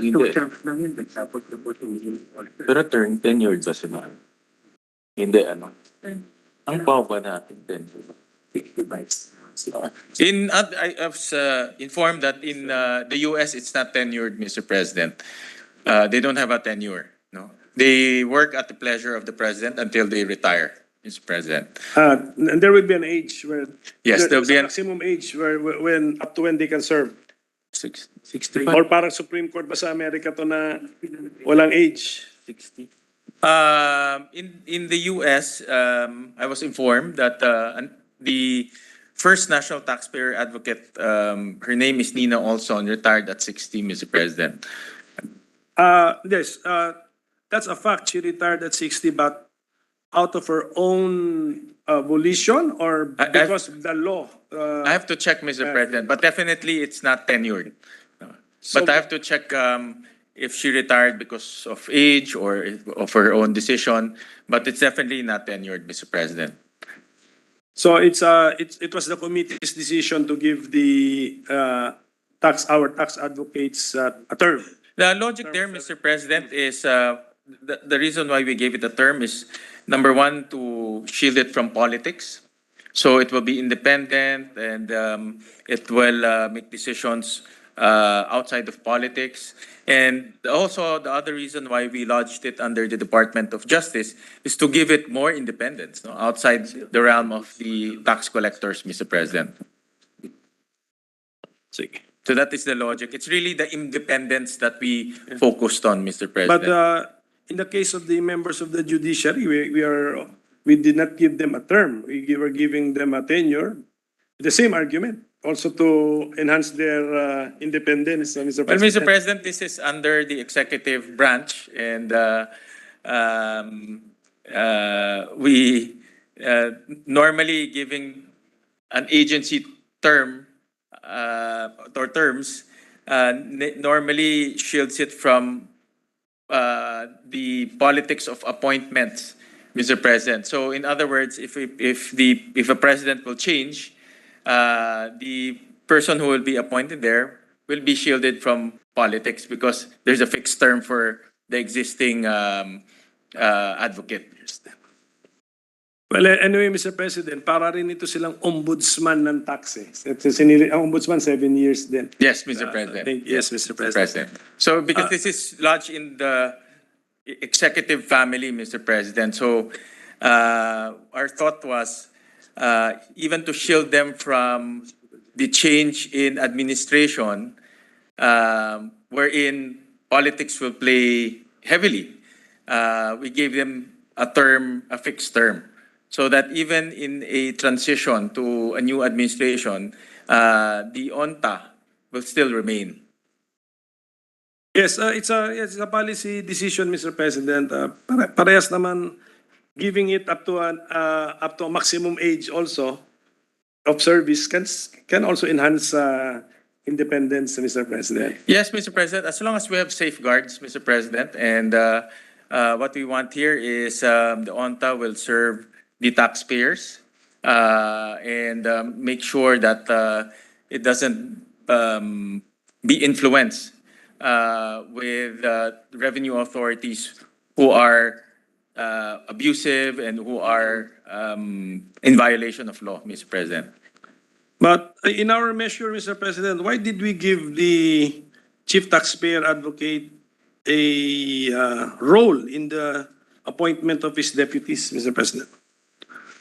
Why must they be upon the recommendation of the chief taxpayer advocate? So parang naging one click po sila, naging one group po sila. Well, Mr. President, our thought process there is the ONTA should also have a voice in terms of who will be appointed. And since we don't want the deputy to be in conflict with the person in charge, so the thought process there is they have to work in harmony, Mr. President. And the only way to do that is for the taxpayer advocate to have that power to appoint his subordinates, Mr. President, including the deputy taxpayer advocate. But if they are all conscious and aware of their duties, Mr. President, the purpose of their office, which is really non-political, why the need for our sensitivity to possible conflicts just because the deputy was not recommended by the chief, Mr. President. So, Mr. President, I think it would be safer if there would be natural or inherent check and balance, Mr. President, that because the deputy is not the recommendee of the chief taxpayer advocate? Well, Mr. President, my personal observation with people being appointed directly from, let's say, Malacanang, and who doesn't go through the head of agencies, I noticed that there are negative conflicts between them, no, Mr. President, because the appointing authority or the person who appointed the subordinate is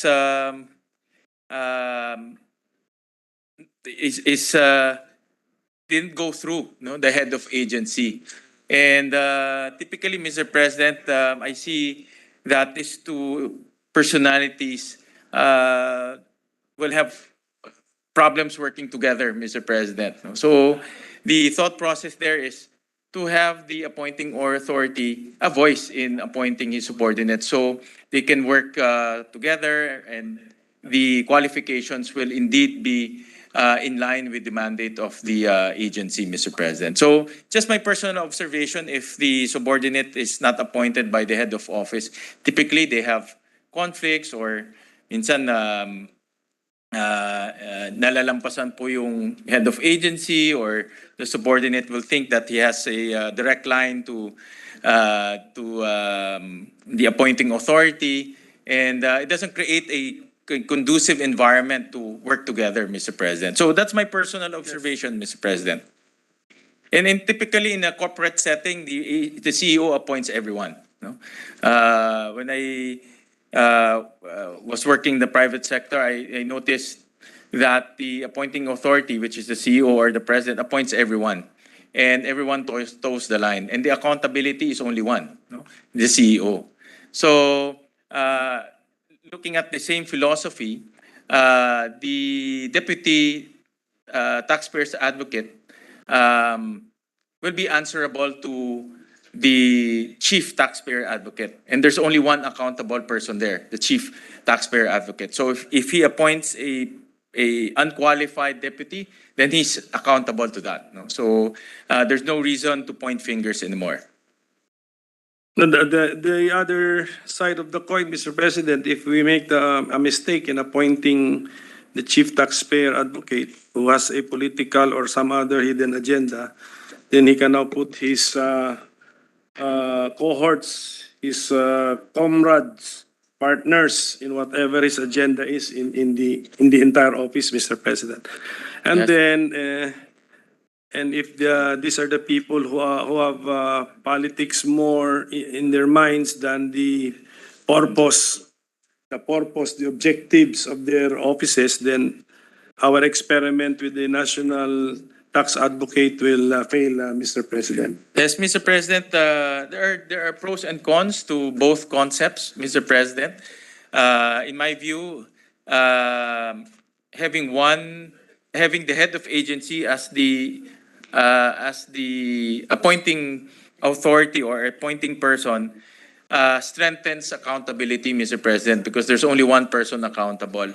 On the other side of the coin, Mr. President, if the appointing authority is, let's say, Malacanang, appointing the deputy, there might be check and balance, but the other side there is they might also have conflicts because the deputies will not have that certain respect to the head of office, Mr. President. So both concepts will have pros and cons, Mr. President. But the most important is putting safeguards for both concepts, Mr. President. But as currently worded, Mr. President, no one gets to be appointed as deputy if he or she is not recommended by the chief. Yes, Mr. President. So in effect, there's a you're giving the chief taxpayer advocate veto power, in effect, Mr. President. If he refuses to recommend somebody, then there won't be anybody appointed, Mr. President. In some of the laws that we saw, Mr. President, we gave powers, let's say, to the board to recommend, but the appointing authority will still be Malacanang or the President of the Philippines, Mr. President. So in this particular case, we're just giving the head of the taxpayer advocate, a voice on who will be appointed. But at the end of the day, at the end of the process, it will still be the president who will appoint it. So, Mr. President, just more concrete scenario. The chief taxpayer advocate wants Mr. X, recommends Mr. X. Malacanang does not want. We have a stalemate. Malacanang will not appoint Mr. X. Chief taxpayer advocate recommends Mr. X. Do we have a stalemate, Mr. President? No one can get appointed. By practice, Mr. President, the way I see it, typically, Malacanang solicits candidates also, Mr. President, and they will have a list of candidates that they can appoint. So it's just giving the taxpayer advocate the opportunity to submit list of candidates. But Mr. President, maybe that scenario can happen. Maybe that a stalemate can happen if both personalities will not have a meeting of the minds, Mr. President. It can be, based on the wording of the law. Yes, Mr. as President. currently worded. Yes, as currently worded, Mr. And President. then 7 years term plus one reappointment, potential 14 years, and they all belong to a clique, Mr. President, or to a group. So we will have to suffer under the agenda of the said clique for at least 14 long years, Mr. President. Yeah, I see the point of the good minority leader, Mr. President, and definitely there's a reason to be concerned. And we can include safeguards, Mr. President, so that we don't want a monopoly of power within the ONTA, Mr. President. So we're open to include safeguards, Mr. President, to prevent that from happening. So thank you, Mr. President. I see your point, Mr. Thank you President. for that Thank open you for mind, that. Mr. President. And Mr. President, we attach this independent and autonomous office to the DOJ for purposes of policy and program coordination. May we know what that means, Mr. President? Okay. For policy and program coordination. Let me just... Pati ba sa bank? Sa DOJ siya? Sa budget process, and siya nagtawag sa DOJ. Siya, on pa.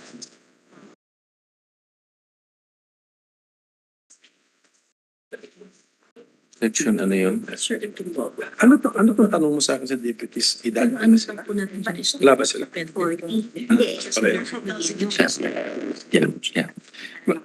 They want to practice sport din kasi parang Mr. President, the concept here is to be independent, and the reason why we limited it to policy and coordination, Mr. President, DOJ right now has a program called RATE, run after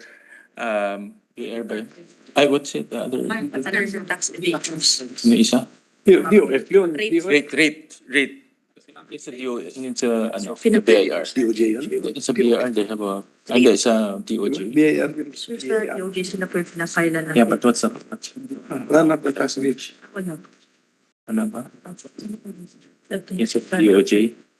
Wala sila. Ano? But they're the ones Actually, member of the Philippine Bar Association. Yeah. Pero siya. Sorry, Mr. President, I beg for indulgence. I was wrong. Rate is under the BIR to run after tax evaders, but the cases are filed by the DOJ, Mr. President. So the logic here is the DOJ currently has programs and policies to file cases against tax evaders, and we want to make sure that the ONTA coordinates with that program, Mr. President. Yes, so that's the meaning of the phrase for purposes of policy and program coordination. So ONTA will be under DOJ, so ONTA will be aware of the programs of the DOJ. And Yes, Mr. President, insofar as and where it can fit into the program, Yes, where Mr. it can help the program. Yes, Mr. President. Insofar as filing cases, insofar as running after tax evaders, Mr. President. So why did we attach the ONTA to the DOJ and not to the DOF, Mr. President? Because do we mistrust the DOF, Mr. President? No, Mr. President. Just to give it a real sense of independence, Mr. President. That's the reason why we brought it out of the DOF hierarchy, Mr. President, and we put it under DOJ. So to give it a true sense of independence, we lodge it under the DOJ, Mr. President. Can we not make it an independent and autonomous office under the DOF? If we state it by law that independence will not be respected, Mr. President. Although I agree with putting it under the DOJ, Mr. President. For purposes of discussion, Mr. President, there are pros and cons, no? Lodging it under the DOF, no? Of course, the advantage there is the DOF being the supervising agency of the BIR will have full authority in terms of tax collection and taxpayers issues, Mr. President. So it will be under one agency, no? Taxpayers issues as well as tax collecting. And the advantage there that I can see is they can push heavily, no, the concept of taxpayers' bill of rights to the collecting agencies, no, because it supervises two very important collecting agencies, no, the BIR and the BOC. So, in other words, the DOF will now have that mandate, no, to make sure that these two collecting agencies will embed the taxpayers' bill of rights in their regulations, will also embody the philosophy of taxpayers' rights in their operation. So there is certain advantages, Mr. President. However, the disadvantage there is perception of our taxpayers. Our taxpayers will probably have a perception that the ONTA will not perform its mandate because it's in the same agency, no? Or it will not fully support its initiative to protect our taxpayers because it's the same agency. So the disadvantages will be public perception, Mr. President. But we thought of that thoroughly, Mr. President, and both concepts of lodging it in the DOJ and lodging it in the DOF have advantages and disadvantages, Mr. President. The ONTA will be an independent and autonomous office. Wherever it is lodged, Mr. President, shall we prohibit the secretary of that department where it is lodged from interfering, dictating, controlling, reversing, or imposing on the judgment of the chief tax advocate, Mr. President? Bawal. Yeah, Mr. President, we can have similar language as in the PAO law. This is RA 9406, and it's written here in section 14. The PAO shall be an independent and autonomous office, but attached to the Department of Justice, and it goes on. No? So it can, it's possible by law to make it independent if ever we attach it to the Department of Finance, Mr. President. And likewise, we can also make it also independent, even if attached with the DOJ. Yes, Mr. President. But the concept there is our discussion and our chain of thought, Mr. President, is to make it as independent as possible and also to create that public perception that it's not within the same family. Therefore, our taxpayers will really benefit from the mandate of ONTA because it's outside the jurisdiction of the Department of Finance. But then again, Mr. President, there are advantages and disadvantages for both models, Mr. President. Okay, so no, but the optics for the independence is better if it will be placed under DOJ. That is my personal take, Mr. President, on why we lodge it under the Department of Justice. Thank you, Mr. President. And during the hearing, Mr. President, the Department of Justice was very active, in fact, in the technical working groups also, and they're amenable to lodging it under their office, Mr. President. Mabuti, sir. Mabuti po, Mr. President, nabanggit po yung participation ng DOJ sa hearing. Yes, Pero Mr. ano po naman ang participation at saka feedback or stand ng DOF, BIR, BOC dito po sa ating Yeah, meron pa yatang Bureau of Local Government Finance, di ba? yeah, BLGF. Oh, BLGF. Yeah. Opo. The DOF will submit to us their final position paper, Mr. President. We were coordinating with them to give us their final feedback to the position paper. However, they sent us an initial copy which they withdrew after. So I think within today or tomorrow, they'll send us a final position paper, Mr. President. But generally, they support the concept of Taxpayers' Bill of Rights.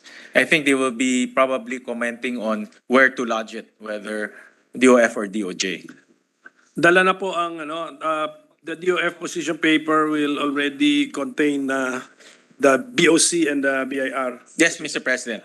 How about the practicing accountants, Mr. President?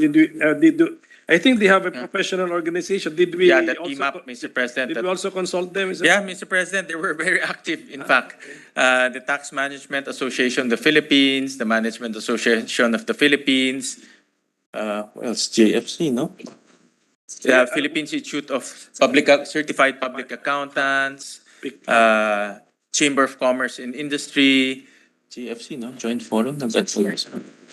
Did any of the organizations express apprehension or worry on the measure? Because as we entertained the last time, this will actually relieve a lot of taxpayers from the pressure or the need to retain accountants, Mr. President. Yes, Mr. President, they are in support of the concept of a legislated Taxpayers' Bill of Rights.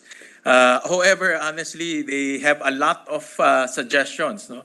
But we had to manage their suggestions because some of them already bordering towards implementation, bordering towards processes. Obviously, from what I gathered from the private stakeholders is they have a lot of complaints stemming from abuses and violations, no? That they want to put processes inside a Bill of Rights law. And we had to manage that. Finally, we managed to convince them that we will just limit it to the rights and obligations and also the ONTA and leave it to the agencies to craft the IRR, Mr. President. Mr. President, the assistance to be provided by the ONTA as an office and including the free and effective representation to the taxpayer found in Section 5E would not be limited to legal assistance. Tama po ba yan? There will be some accountants here. The ONTA would be needing lots of accountants, Mr. President, in their effort to assist the public and even those needing representation, Mr. President. Am I correct, Mr. President? Let me just go to that provisions. Yes, Mr. President, I think even though the issue is legal, because of the nature of taxation, they will also need accountants, not necessarily CPAs, but definitely they will need accountants and maybe some financial analysts to help determine the real situation, Mr. President. Because Section 5E, Mr. President, reads as follows, yung first paragraph niya found on page 4. The taxpayer shall have the right to be assisted or represented by a competent and independent qualified professional, such as a legal counsel, accountant, or customs broker of the taxpayer's own choice in all administrative, civil, or criminal tax proceedings. So giving us an idea of what kind of assistance a taxpayer could need, Mr. President. So it's more than just a legal counsel, meron pang accountant and broker. Yes, Mr. President. The custom brokerage now is a licensed profession, Mr. President. Since our law covers the Bureau of Customs, Mr. President, it's good we deem it necessary to also have professional licensed brokers customs brokers, Mr. President, to help our taxpayers.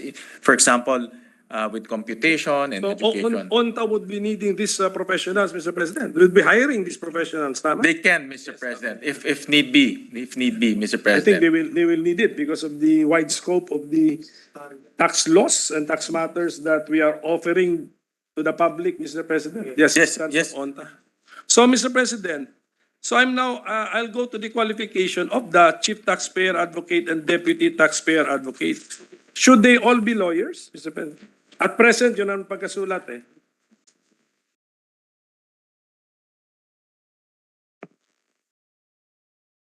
All of them must be members of the Philippine Bar, therefore lawyers. Yes, So, yes, Mr. President. are we open to accommodating some other professions whose practice or knowledge are needed also in the ONTA's menu of services, Mr. President? Another financial related. Yeah. But Mr. President, in one of the functions of the ONTA is to represent taxpayers, Mr. President. So we deemed it necessary that the head of office should be a lawyer, Mr. President, because of that function in page 7, letter B, Mr. President. So that's why we, after discussing it internally, we thought that it would be more appropriate more appropriate for the head to be a lawyer, Mr. President. But as presently worded, Mr. President, all of them, all. Look at page 8, lines 11 to 12, Mr. President.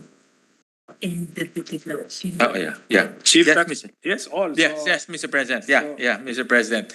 Because, Mr. President, if you look at the geographical distribution of the deputies, Mr. President, they will handle different jurisdictions, and since they will be representing our taxpayers, we deem it appropriate that they should be lawyers, Mr. President. So that's a policy decision, Mr. President. It's a policy decision, Yes. Mr. President. Just reflecting a policy decision that reflects the functions, one of the functions of the ONTA, Mr. President. But it's not all about cases before tax courts. Eh.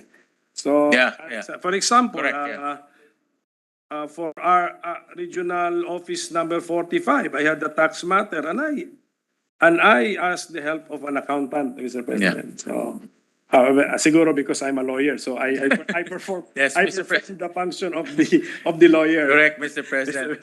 You needed, you're also a mathematician, Mr. President, so the accountant performed supporting roles. So yes, but at least we are clear, Mr. President, that the wide range of services expected of ONTA to provide our taxpayers is more than just legal representation or legal advice. Meron pang, as mentioned in that first paragraph of 5E, may accountancy, may broker. Yes. Yes, Mr. President, correct, Mr. Yes, President. So, yes, Mr. President, Senator Risa. Mr. President, the Deputy Minority Leader wishes to be recognized. I move that she be recognized. The Deputy Minority Floor Leader is recognized. Salamat kaayo, Mr. President, and with the indulgence of the Minority Leader and the good sponsor. I'm really following, the whole interpellation with great interest. And in particular, yung puntong ito, which is related to a very interesting part of the interpellation also, the first time around, nung pinag-usapan po ng good sponsor at ni Minority Leader, yung isang, was it principle na kinumpara nyo, kinontrast between what's in our bill and what's in the US counterpart law or act, yung tungkol dun sa the right to a fair and just or Fair and just tax system. fair and just tax system. And para po sa akin, Mr. President, good sponsor, napaka-importante po niyan. If ever, for example, there should come a time na Congress will legislate towards a more progressive taxation system. So in a way, posibleng advocacy din po yun for the benefit also of the taxpayers.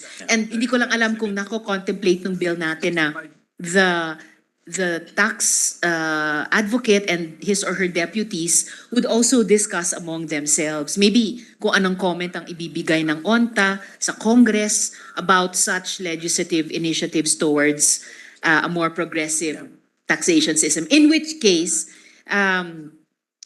hindi lang nga lawyers would have something to say. Although, pwede rin naman po, both ang ONTA at ang Congress will get inputs from non-lawyers. But Yeah. just a thought to appreciate, Mr. President, how interesting and important, among many others, this point of the interpellation is. Salamat kaayo, Mr. President, and to the good gentleman. Thank you to the good minority, Deputy Minority Leader, Mr. President. And that's precisely what we envision ONTA will pursue later on to embody the Bill of Rights as their Bible, Mr. President. And their guiding document will be the Bill of Rights in terms of how they will assist our taxpayers, how will they defend our taxpayers, how will they educate our taxpayers, at the same time, how will they perform the check and balance role to the tax collecting agencies, Mr. President. Thank you. And I thought the Deputy Minority Leader would propose the idea that of the 4 deputy taxpayer advocates, at least 2 should be women, Mr. President. I'm open to that, Yeah, Mr. President. I'm open to that, Mr. And I'm President. open to that, Mr. Yeah, President. I'm open to that. Yes. See, Deputy Minority Floor Leader is recognized. Salamat kaayo, Mr. President. Well, salamat kaayo to my minority leader and the good sponsor. But I didn't think to propose that because I presumed, Mr. President, na pipili po ang appointing authority mag-appoint sa ONTA with a good representation of the population, given that there are many also women lawyers who may apply or may be considered. Pero thank you very much, Mr. President.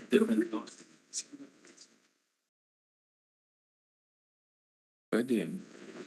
Yes, please proceed, gentlemen. Make it more Ano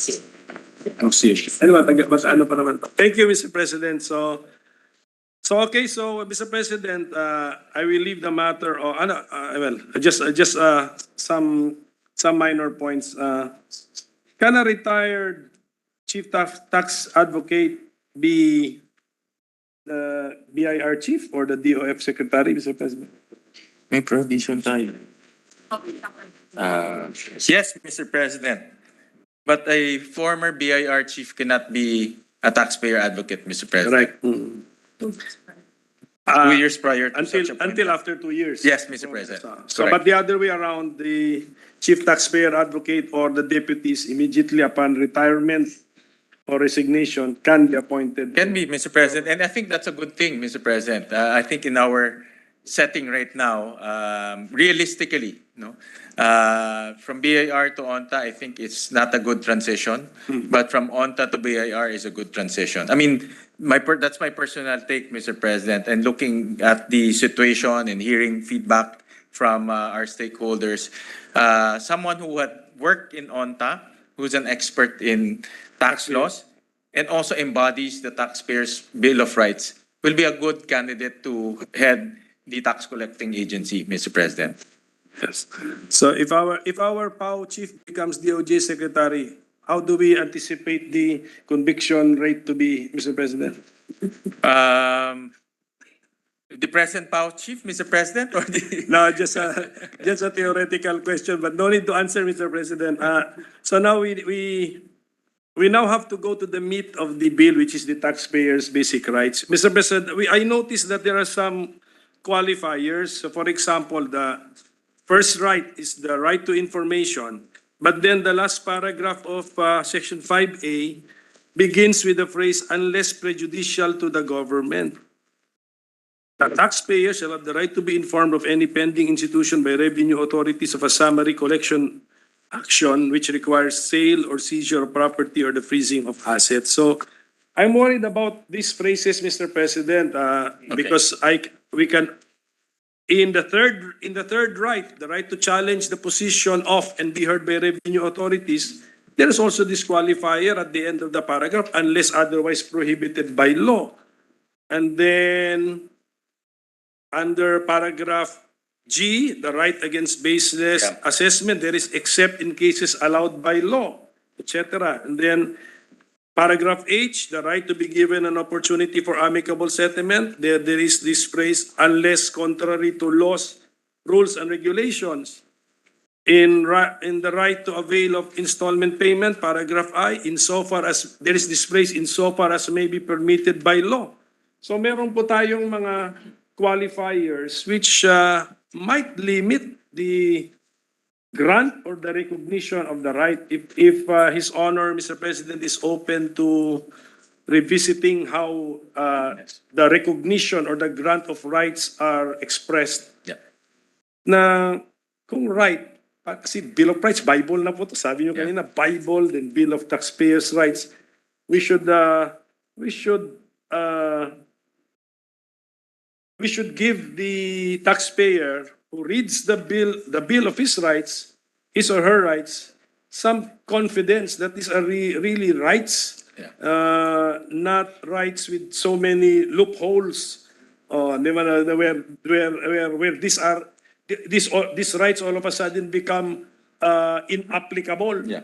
So, which makes life more complicated, Mr. President. Yeah.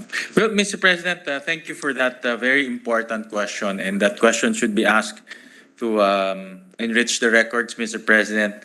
That is one of the most complicated tasks when we heard this bill and we underwent TWG, Mr. President.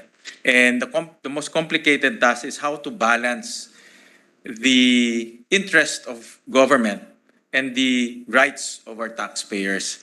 We have to make sure that government can still enforce and collect taxes, and government will still have that power to run after erring taxpayers.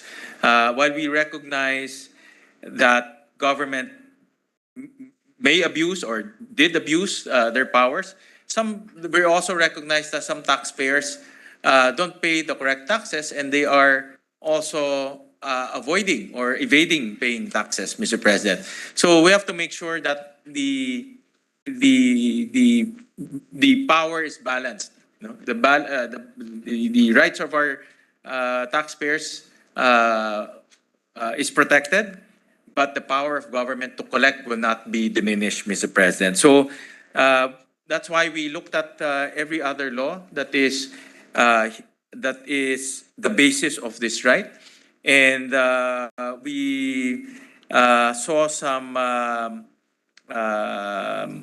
possibility that if we give absolute rights to our taxpayers, it will diminish the power of our government to collect taxes, especially to those or from those who are evading to pay the right taxes, Mr. President. So that is the context behind why out of the 13, we placed 5 some form of condition in those rights. But the conditions are very narrow, Mr. President, only to certain instances and scenarios, Mr. President. So that is the overall context why we put those conditions, Mr. President. Let's cite a concrete entry, Mr. President, found in the bill. Page 4. Line 1, C, paragraph C, the right to challenge the position of and be heard by revenue authorities. The taxpayer shall have the right to challenge and raise objections against the findings, assessments, rulings, or decisions of the revenue authorities, unless otherwise prohibited by law. If I were the taxpayer, pagbasa ko po nito, pagdating ko sa ending, nanalify yung binasa ko eh. So, what confidence do I get or what elation do I get by reading this, Mr. President? So I think we should this bill will give this as a right. So if there are existing laws which prohibit this, they are deemed repealed, Mr. President. The logic why we added that, Mr. President, in the Section 222 of the National Internal Revenue Code, Mr. President, and we can just flash it on the screen. Para isang ano na lang.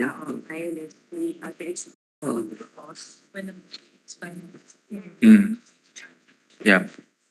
Well, Mr. President, in essence, we'll flash it on the screen, Mr. President. So this is where that condition came from.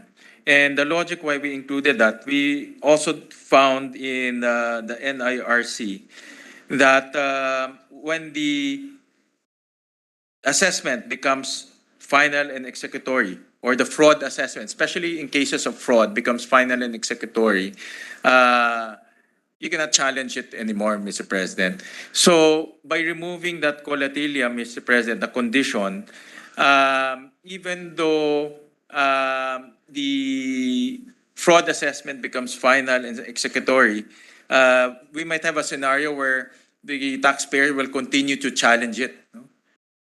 So that's why we included that provision, Mr. President. But we only found a few laws that limits the right to challenge, Mr. President. So just to make sure that the taxpayer will not abuse by constantly challenging final decisions or executory decisions, we placed that provision, Mr. President. Mr. President, wouldn't the better approach be that the taxpayer, because of this right to challenge, can challenge that fraud assessment, and then he will be informed by the tax authorities that there is this section of law which makes it final. But it's the challenge. He should be allowed to challenge. Yeah. Any and all rulings of the tax authorities, challenge, just question. But you will be answered. You will be answered properly, citing the section 222 that the fraud assessment that you are challenging has become final and executory. Yeah. Well, Mr. President, basically the effect is the same. That's what the intention of this proviso is to inform the taxpayer that there is already an existing law that prevents challenges after it becomes final and executory. I'll give you another law, Mr. President, under the Local Government Code. This is Section 229. And this is on the RPT, Mr. President. And in the last sentence, of course, when you pay your RPT and you don't like it, you can go to the local board of assessment, and it will be brought up to the central board of assessment. And in the local government code, once the central board of assessment makes a decision, it becomes final and executory, Mr. President. So the essence here is you cannot have a perpetual challenge, Mr. President. It has to end at one point, Mr. President. So that is the logic why we put that condition, Mr. President. But your Honor's comment on citing a specific law, in my opinion, has the same effect, Mr. President. I'm open to making it how to craft it in a way that it will have the same effect, Mr. President. Well, my purpose, Mr. President, is not to weaken in our expression of the right. Yeah. We, at the end of the expression of the right, we suddenly weaken it, Mr. President. But you review all the laws and look for the laws where you cannot challenge. That would be the net effect of this, Mr. President. So parang ano sana, it's the ONTA is a new feature. We should all be excited about that. The recognition and the listing of the taxpayers' basic rights, another new feature. So taxpayers should be excited about that. Pagbasa sana nila, the impression is they now get inspired that, okay, I'm confident I have all of these rights, and then ONTA is there to help me. But of course, the extent of, there are no absolute rights, the extent of my rights and the extent of the exercise of these rights, I will also be guided by ONTA. Yan naman yung mangyayari. So, hindi sana na it's a listing of rights and yet subject to law, or it's a very limited grant of right. I mean, that's why we cannot do the amendments today, Mr. President. Our agreement is we need time to go over if we are to rephrase the expression of the taxpayers' basic rights. We need time to go over each and every one. Well, Mr. President, by discussing that now, here in the period of interpellation, we're enriching the records, and we're actually putting it on record that the intention of formulating the Taxpayer Bill of Rights is not to weaken the power of government through law to collect taxes. That is the intention, Mr. President, because we don't want a scenario where we give unbridled rights to our taxpayers, but our government will be constrained and weakened in terms of collecting taxes. And taxes, as we all know, is the lifeblood of our government, Mr. President. So we had to review, the team, STSRO and RT had to review all the laws that has all the laws that is connected to specific rights. And we made sure that the rights will not trample into the powers of government insofar as collecting taxes also, Mr. President. But I get your point, Mr. President, that it's also, when you read it, it's also quite limiting, and it doesn't send a strong signal to our taxpayers that we are here to protect them and to give them rights, because there's also conditions at the end. And we're open, Mr. President, on how to craft it in a way that it sends the right signal to our taxpayers, but at the same time does not weaken the power of government to collect taxes, Mr. President.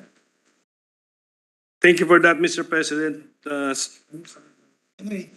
Siguro last example na lang to guide us so that we can also help in coming up with amendments, Mr. President. Page 3, lines 24 to 26. There is this phrase, unless prejudicial to the government, comma, the taxpayer shall have the right to be informed of any impending institution by revenue authorities of a summary collection action which requires sale or seizure of property or the freezing of assets.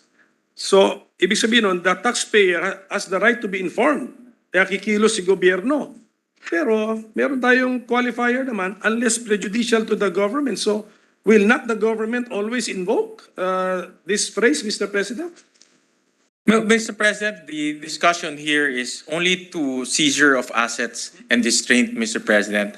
And during our discussion with the BIR in the technical working group, there are cases where delinquent taxpayers or tax evaders will move their assets in cases of in cases where the BIR is collecting deficiencies, Mr. President. So we don't want a scenario, Mr. President, where the taxpayer will hide assets, will move around cash, will put assets under a different name so that government cannot collect tax deficiency, Mr. President. So the BIR requested us to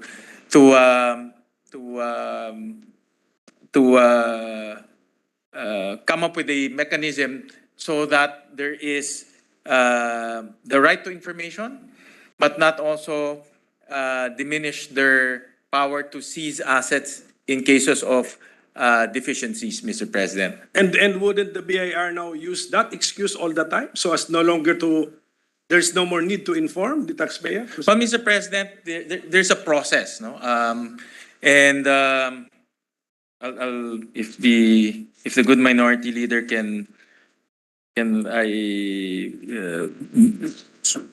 beg his indulgence. There's a long process, no? When you are assessed, no? That slide 3. Yeah. Slide 3.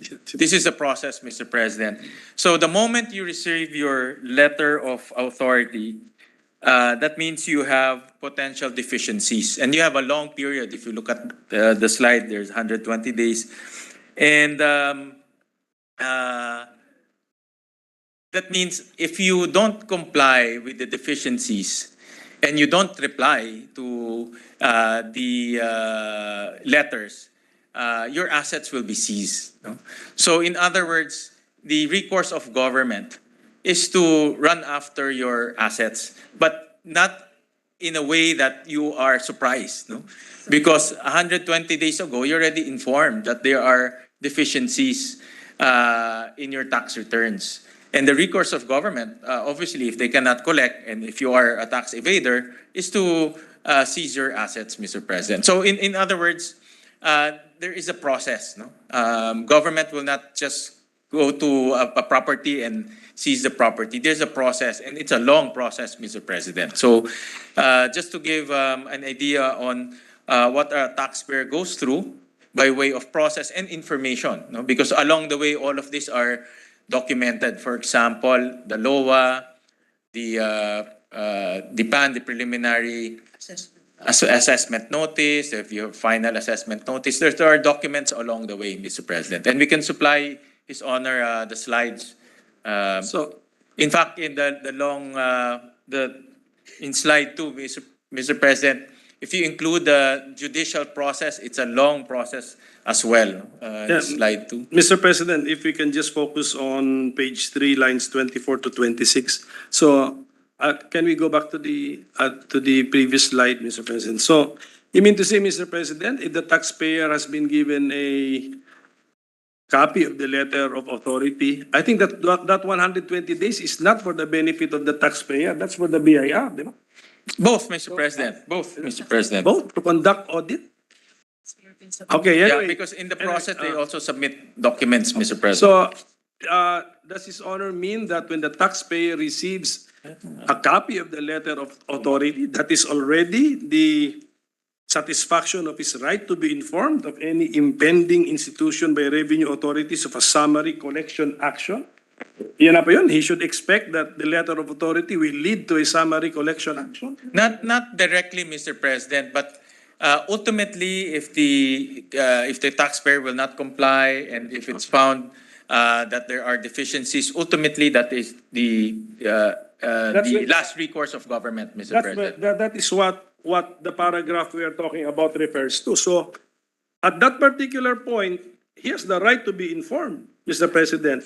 And then the government will say, we will not inform you because it is prejudicial to the government. So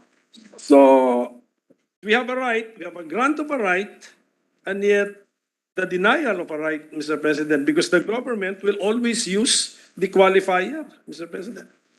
Well, Mr. President, the qualifier is only limited to seizure, Mr. President.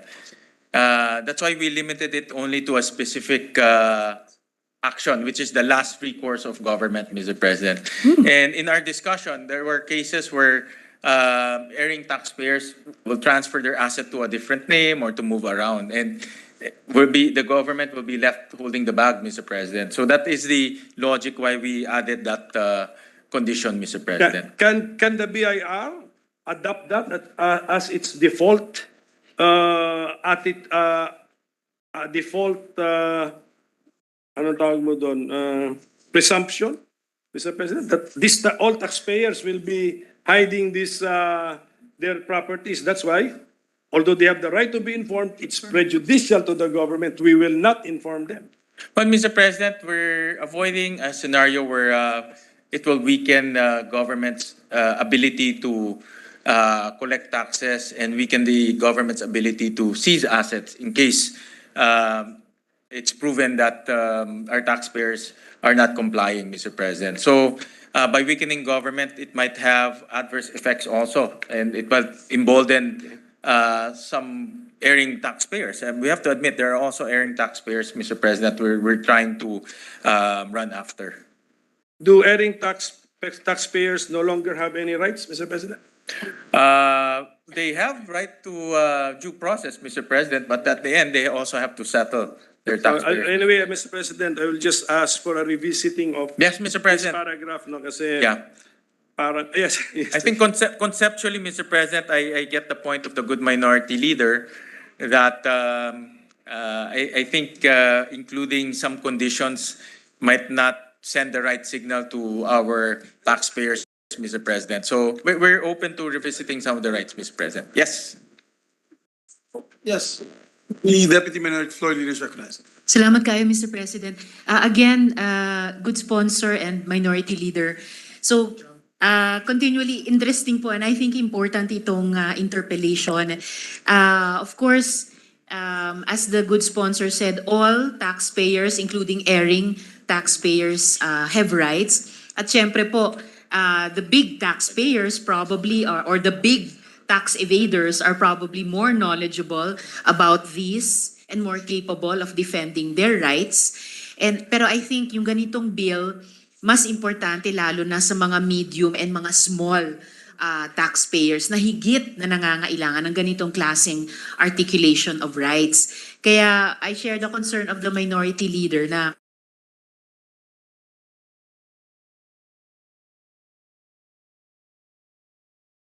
yung rights and of course yung non-surrender of the state of its right.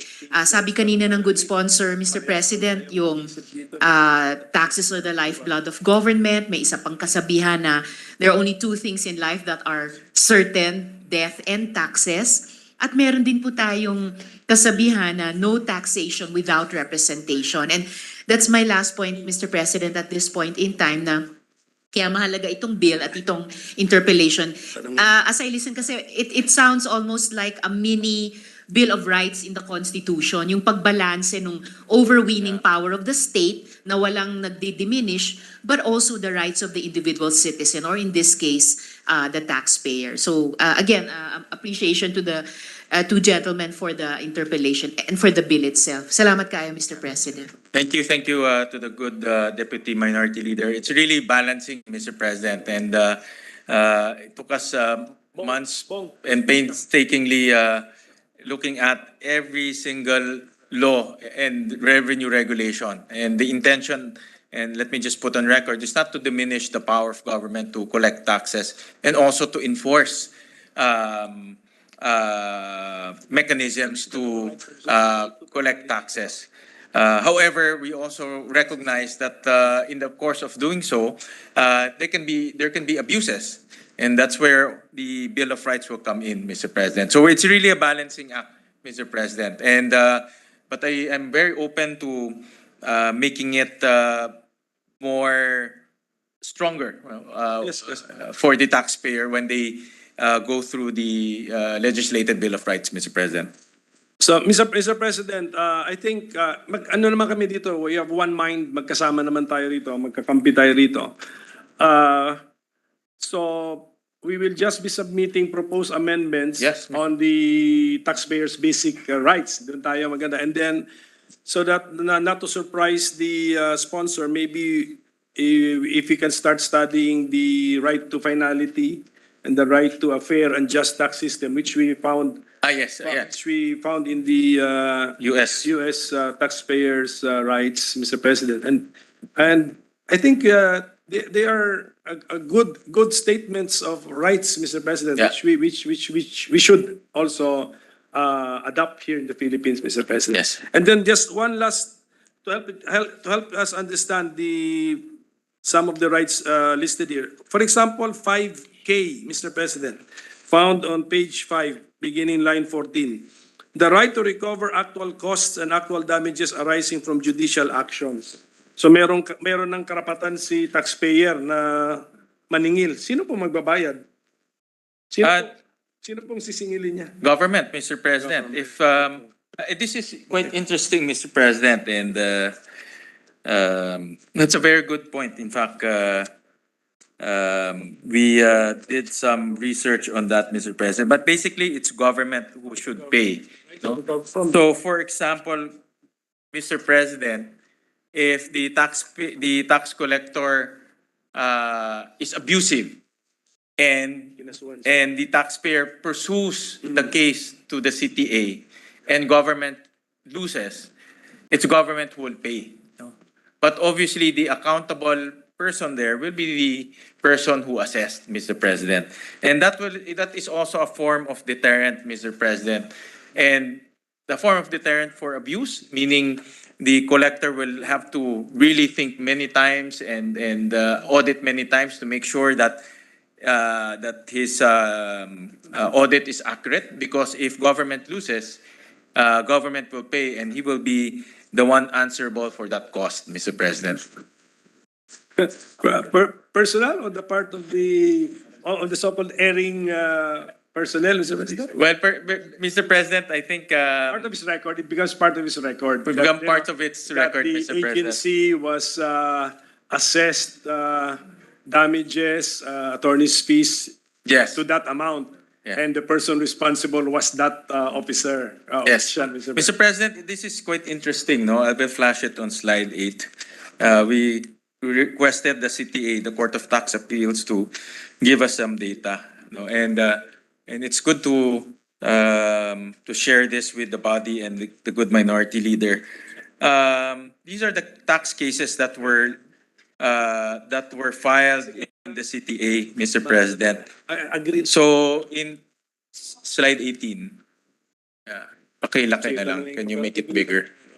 So in the last 5 years, Mr. President, there are about 906 cases that were filed.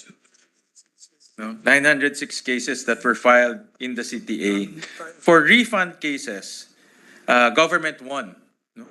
That means it only, if you look at the refund cases, government 16 billion, taxpayer 7 billion. No? So in this case, government managed to retain 16 billion. In assessment cases, and these are the most popular, ina-assess ka, you don't agree, you go up, government lost, no, by 72 billion, Mr. President. No? So government did not manage to collect 72 billion because of wrong assessments, wrong computations. In the same manner, sa seizure, if you look at the seizure, Mr. President, government lost again, no? By 1.7, meaning it tried to seize assets, but it lost amounting to 1.7 billion pesos, Mr. President. So, in other words, government has a bad track record of winning cases insofar as assessment and for feature cases. But these are the most popular cases that are being filed in the CTA, Mr. President, and some of them are because of wrong assessment or arbitrary assessments. But just to connect it to your comment, Mr. President, if a collector makes a wrong assessment and loses, then there'll be very severe consequences, Mr. President. Yes, but the amounts, you 70, for example, assessment cases 72 billion. That is not the amount which will result in this invocation of this right. It will be the expenses, no? Yes. The expenses Correct. of the person defending, the taxpayer defending himself. Yes. From an unsuccessful or maybe baseless governmental action. Yes. Yun, sisingilin. In fact, Mr. President, is it TIMA? Who suggested vice? One of the resource persons even suggested to include filing fees, Mr. President. And that, as you know, being a lawyer, that's Mahal? the most important, that's the biggest cost, Mr. President. Mahal po yan, mahal. But it's really painful for the taxpayer because even though he's assessed wrongly and he brings it up to the courts of tax appeals, he has to pay the filing fees. Government has no cost. The erring official has no cost, but the taxpayers, whether he likes it or not, will pay the filing fees, Mr. President. But maybe that can be included in the actual cost. Yes, Mr. Actual President. costs from the Yeah. point of view of the taxpayer, Mr. President. Yes, Mr. Now, President. last question, Mr. President. Why did the committee decide to include this, integrate the Taxpayers' Bill of Rights in the curriculum for the higher education, Mr. President? Mr. President, everyone eventually will become a taxpayer one way or the other. Whether you're a professional or you're an employee, it's good that our students will know their basic rights in terms of tax paying, Mr. President. So we have typically in college, we have courses that,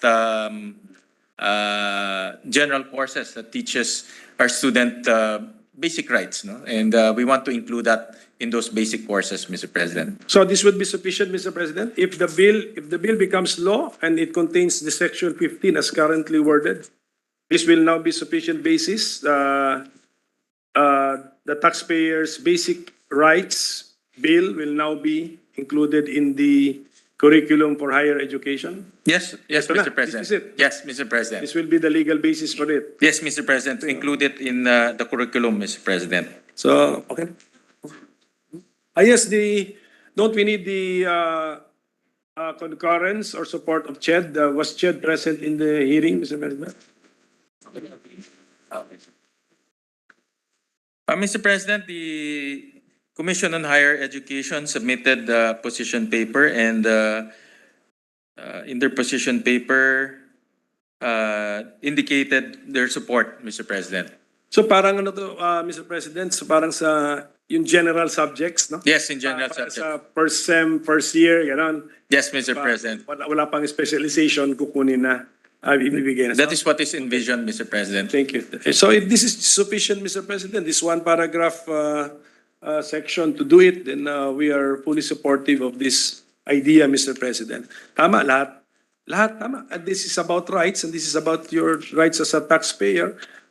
We are all taxpayers, even indirect taxpayer, Yes. payers of indirect taxes, Mr. President. Correct. The value-added tax, Mr. President. Escaping, Mr. President.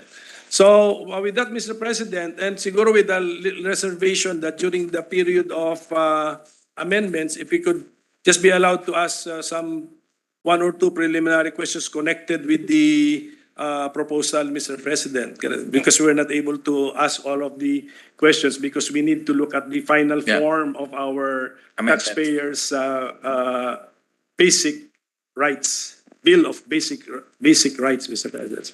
So thank you, Mr. President. I would like to thank the sponsor for his patience, Mr. President, with our questions. I hope we were able to touch on important matters. Yes, Mr. President, I thank the good minority leader for his points. Definitely, it will enrich the records. And I remember the good minority leader said that since this is novel, something new, untested, it's good that we talk about this issue so that people who will use the rights in the future will know the basis of this proposal, Mr. President. Yes, So, it thank seems you. like a bit of a complicated piece of measure. Actually, a bit of trivia. I was looking through my videos in Facebook, and there was a video there, a TikToker, who interviewed a convention of lawyers. It was a convention of lawyers, and just asked what was the most difficult subject they took in law school. Almost 3/4 of them said taxation. So it must have been a difficult course in law school. So, thank you, our dear colleagues, the Majority Leader. Should we suspend consideration? Yes, Mr. President, there being no other member who wishes to elaborate, I move that we close the period of interpellations. There be no objection to the motion. Period of interpellation is closed. Mr. President, I move that we suspend consideration of Senate Bill number 1806. I so move, Mr. President. There be no objection. The measure is suspended. Mr. President, I move that we transfer from the calendar of ordinary business to the calendar of special orders, Committee Report number 40 on Senate Bill number 1964. This is the bill on kabalikat sa pagturuan. I so move, Mr. President. There being no objection to the motion, motion is approved. May we ask Secretary to read the title of the measure? This has been already read. Yes. Mr. President, I move that we consider Senate Bill number 1964 under Committee Report number 14.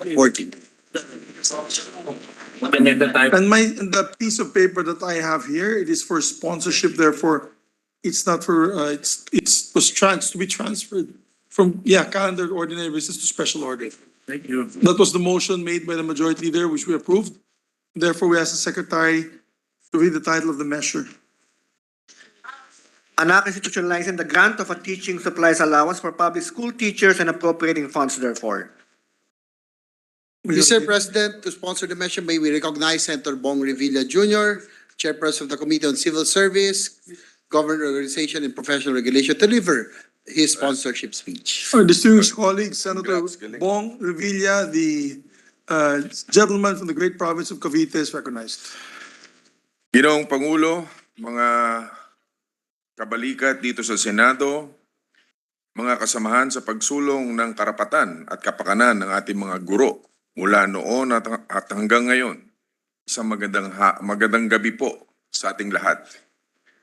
I rise today, Mr. President, to sponsor the Kabalikat sa Pagtuturo Act, institutionalizing the teaching supplies allowance for our teachers.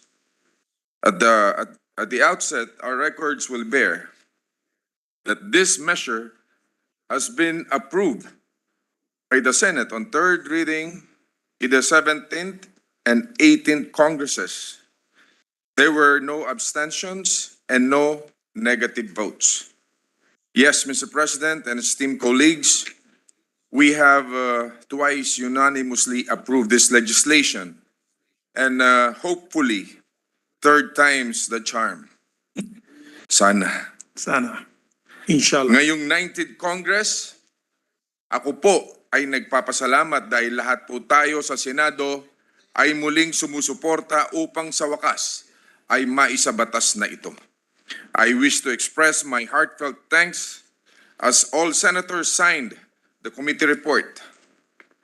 Sinasalamin nito ang nagkakaisa nating adhikain para ipadama ang labis nating pagpapahalaga para sa ating mga guro. It is mandated by no less than the Constitution that the education sector shall have the highest allocation in our budget. Subalit malakas pa rin ang panawagan ng ating mga guro para sa suporta ng Estado. Daing nila, hindi sapat ang natatanggap nilang tulong, lalo na at napakalaki at napakabigat ng mga tungkuling kanilang ginagampanan. This is the very reason why we are here today to lend our voices to our dear Filipino teachers. Tumitindig tayo ngayong hapon upang bigyang silip ng bulwagang ito ang pakikibaka ng ating mga guro at ang hamong kinahaharap nila. Ang ating mga guro na handang tawirin ang rumaragasang tubig upang ihatid ang kaalaman sa mga kabataan sa mga nayon at hindi natitinag sa layo ng lalakbayin sa hangad na walang kabataan na magiging salat sa kaalaman. With them around, no child will be left behind. I thus enjoin our colleagues to support Senate Bill number 1964 under Committee Report number 40, submitted jointly by the Committees on Civil Service, Government Organization, and Professional Regulation, Basic Education, Ways and Means, and Finance.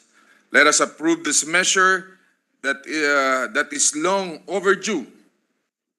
This act institutionalizing the grant of teaching supplies allowance for public school teachers and appropriating funds, therefore, is a substitute bill for the measures filed by our colleagues. Senate Bill number 22, introduced by this representation.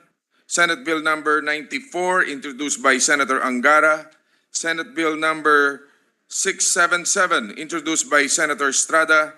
Senate Bill number 1045, introduced by Senator Villanueva. Senate Bill number 1729, filed by Senator Mark Villar. And Senate Bill number 1831, introduced by Senator De La Rosa. Senators Padilla, Go, Poe, and Tolentino have also co-authored this measure.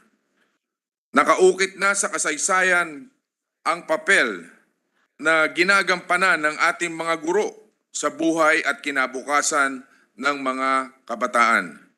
But this indelible mark of their role in society is in clear contrast with the susceptibility of the benefits they receive to be changed or worse, to be revoked. Kabalintunaan ngang maituring ang banta na kung hindi maisa sa batas, ay madaling mabubura at mababawi ang chalk allowance na itinuturing nilang armas sa kanilang profesyon. That is why we are now seeking to institutionalize it. Sa mga naganap na pagdinig at talakayan, nabigyan linaw din ang mithiin ng ating mga guro na maitaas pa ang natatanggap nilang allowance bunsod ng mga nagtataasang presyo ng bilihin. And having understood their plight, this measure now seeks to gradually increase the cash allowance given to teachers from its current amount of 5,000 pesos to 10,000 in 3 years. In making it more dynamic, the bill also proposes to adjust the amount thereafter to account for inflation and the changes in the prices of teaching supplies and materials.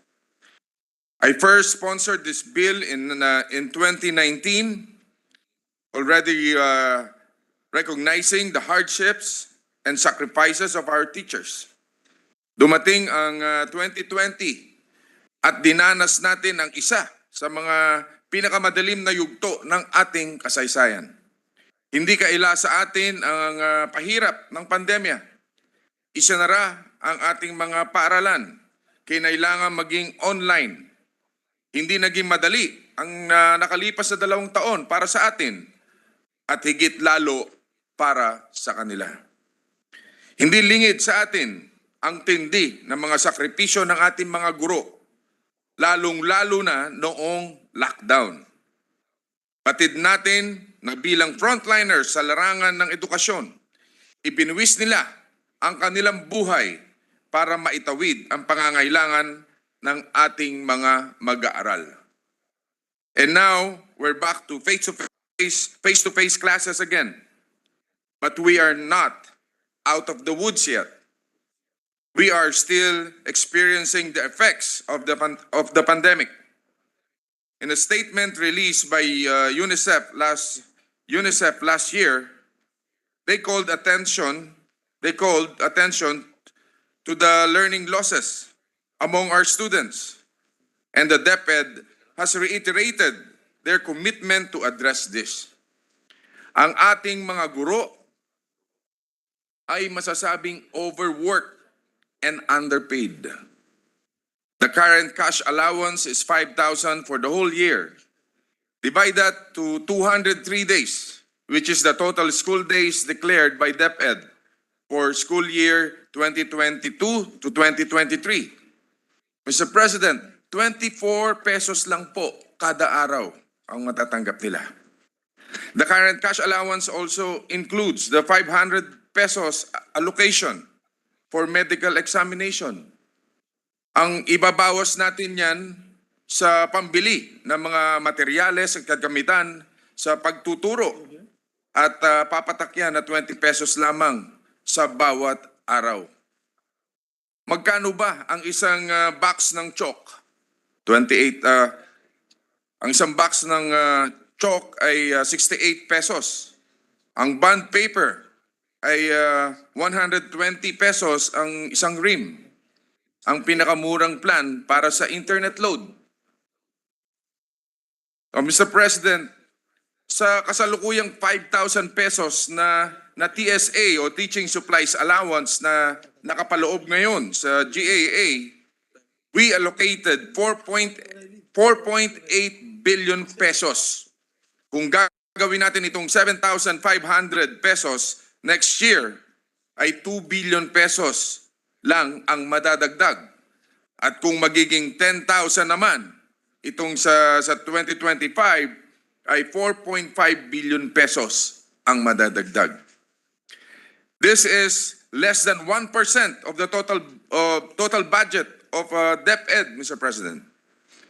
In this era of the trillion pesos budget, napakaliit lang po nito para ipagkait natin, Ginoong Pangulo. Kung ang national budget ay nobelang isusulat sa pisara, ang pondo para dito ay mistulang tuldok lamang. pero napakalaki ng benepisyo sa guro at pakinabang sa kabataan. Teaching supplies are to teachers as ammunition are to soldiers. And the war against ignorance can only be won if we put in our teachers' hands the tools that will allow them to put ideas in their students' heads. Tools made out of paper like cartulinas, posters, and the pens to write on them. Tools that create pixels like images, moving pictures, audiovisual presentations. Tools that allow them, the mind, to explore the wide world of knowledge online. Ito ang kababanggit ko lamang na ammunition, Mr. President. We don't send soldiers to battle without a full load of ammo and provisions. The same is true to teachers today. They need an internet load to fight the war versus illiteracy. Load that will bring them and their students across the digital divide. Hindi nila ito ikayayaman, Mr. President. But this will enrich the way they teach, and this will in turn benefit our children. Ang karagdagang suporta na ito ay munting paraan ng ating pagkilala sa kanilang masigasig at taus-pusong pagsiserbisyo sa bayan. We must invest in our teachers. Investing in them is ultimately an investment in our children and in our future. Kung ang ating mga estudyante ang magsiserbisyo sa karagdagang suporta na ito, ay hindi ito may tuturing na simpleng gastos lamang. This is an investment in our children's future, an investment for our nation's future. Teaching is the one profession that creates other professions. Let us remember our favorite teachers then and honor them with our yes for this measure. Kung kaya hinihikayat ko kayo na maging kabalikat ng ating mga guro sa kanilang misyong hubugin ang ating susunod na henerasyon. Thank you, Mr. President. Thank you very much, distinguished colleague. And once again, if I may, last 17th Congress and 18th Congress, humingi po ako sa inyo ng permiso na maging co-sponsor and co-author nito. Yes, Mr. President. Karangalan po. Thank you po. Thank you. So, we'd just like to put that on record. Mr. President, the following senators would like to have their co-sponsorship speeches on Senate Bill number 1964 be inserted in the records.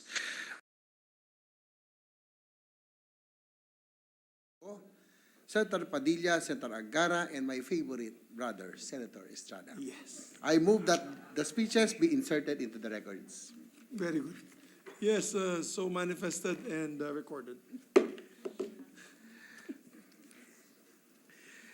Mr. President, I move that we proceed with the additional reference of business. Yes. Please proceed without any objection from my colleagues. Please proceed, Mr. Secretary. Bills on first reading, Senate number 1994, 25-bed capacity hospital in Casigang, Santo Tomas, Davao del Norte by Senator Marcos. Further to read the rules. 1995, creating Barangay Bukal in Nabu.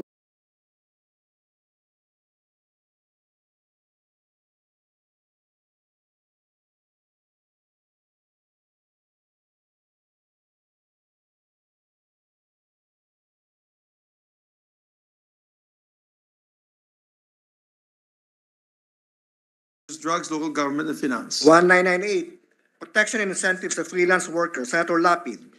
Committees on Labor, Employment, Human Resource Development, Ways and Means. 1999, mandatory guidelines on the establishment and operation of local universities and colleges, Senator Lapid.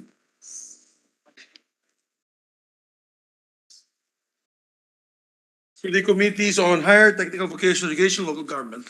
2000, strengthening the local health boards, amending for the purpose RA 7160 as amended, Senator Tulfo. To the Committees on Local Government, Health and Demography and Finance. 2002, providing for a 150 peso daily across the board increase in the salary rates of employees and workers in the private sector and for other purposes, Senator Zubiri. Committee on Labor and Employment and Human Resource Development. Committee reports, Committee Report 43 by the Committee on Foreign Relations, Senate number 2001 with Senators Revilla Jr., Estrada, and Marcos as authors thereof, providing for a new passport law, recommending its approval in substitution of Senate number 691 and 1036, taking into consideration House number 6510, sponsor Senator Marcos. To the calendar of ordinary business. Committee reports submitted jointly by the Basic Education and Finance Committees. Number 44 on House number 6660. To the, Baklay National High School, sponsor Senator Gatchalian. to the calendar of ordinary business. 45 on House number 6661, Ramon Magsaysay National High School, sponsor Senator Gatchalian.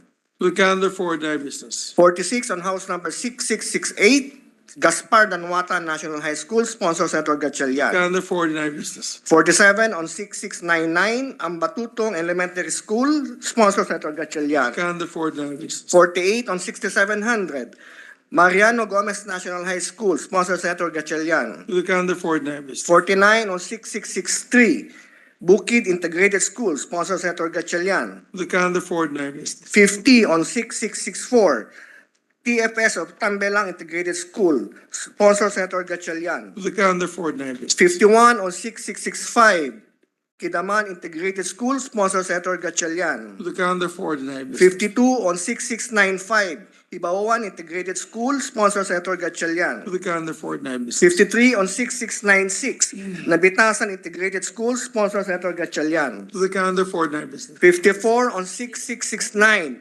Mabka National High School, sponsor Senator Gatchalian. To the calendar for ordinary business. 55 on 6697, Bolila National High School, sponsor Senator Gatchalian. To the calendar for ordinary business. Majority Leader. Thank you, Secretary, for reading the short title of the measures. Yes, Mr. President, with the permission of the body, I move that we transfer from the calendar of ordinary business to the calendar for special orders.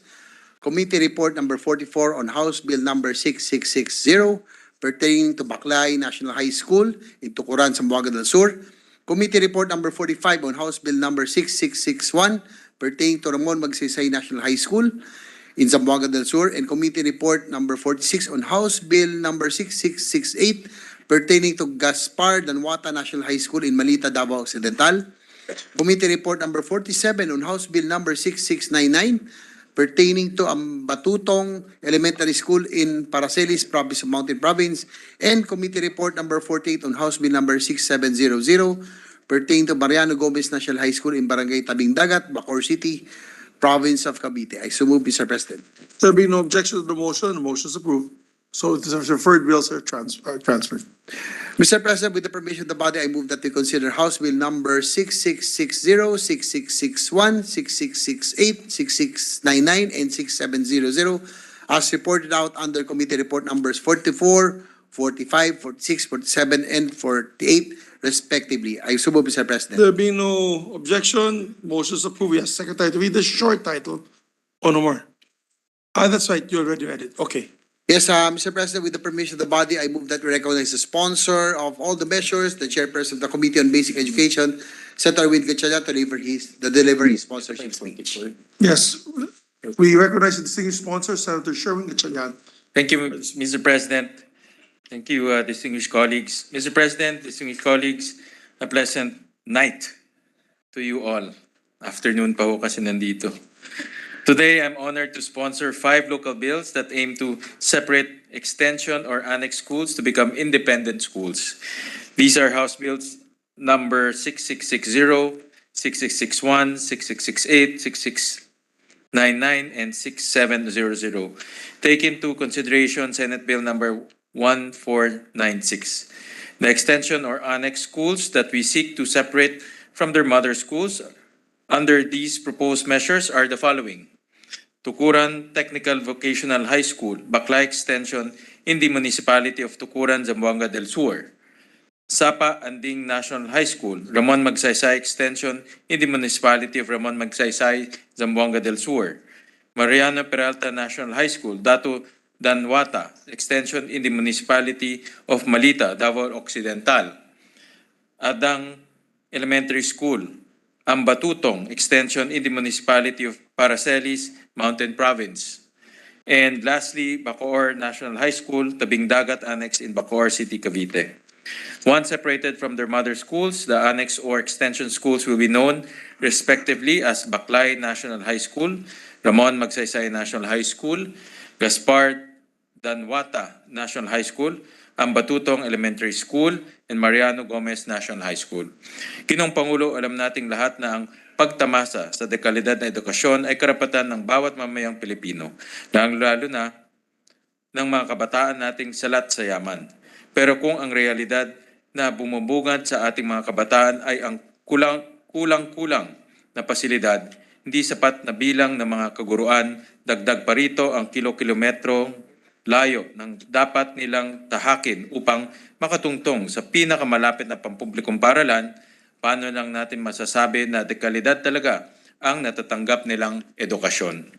Given this context, separating this extension or annex schools from their mother schools would greatly help to ensure that growing needs of these schools would be met and that the highest standard of education would be provided to our students. By enacting these measures, these extension or annex schools will be able to manage their own maintenance and other operating expenses and establish their own personal services itemization, as well as plantilla personnel.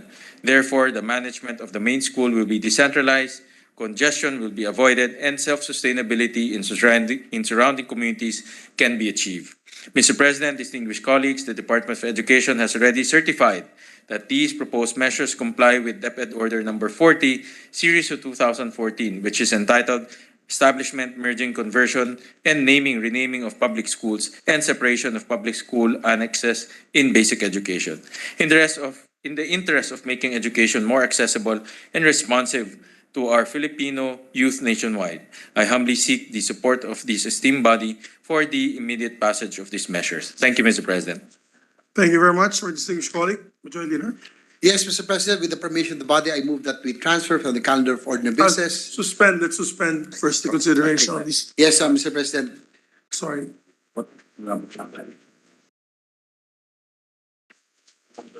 To allow our colleagues to study the Yes, measure Mr. further. President, my mistake, Mr. President, with the permission of the body, I move that we suspend consideration of The foregoing measure. the foregoing measures. Mr. Yes. I so move, Mr. There President. being no objection, motion is approved.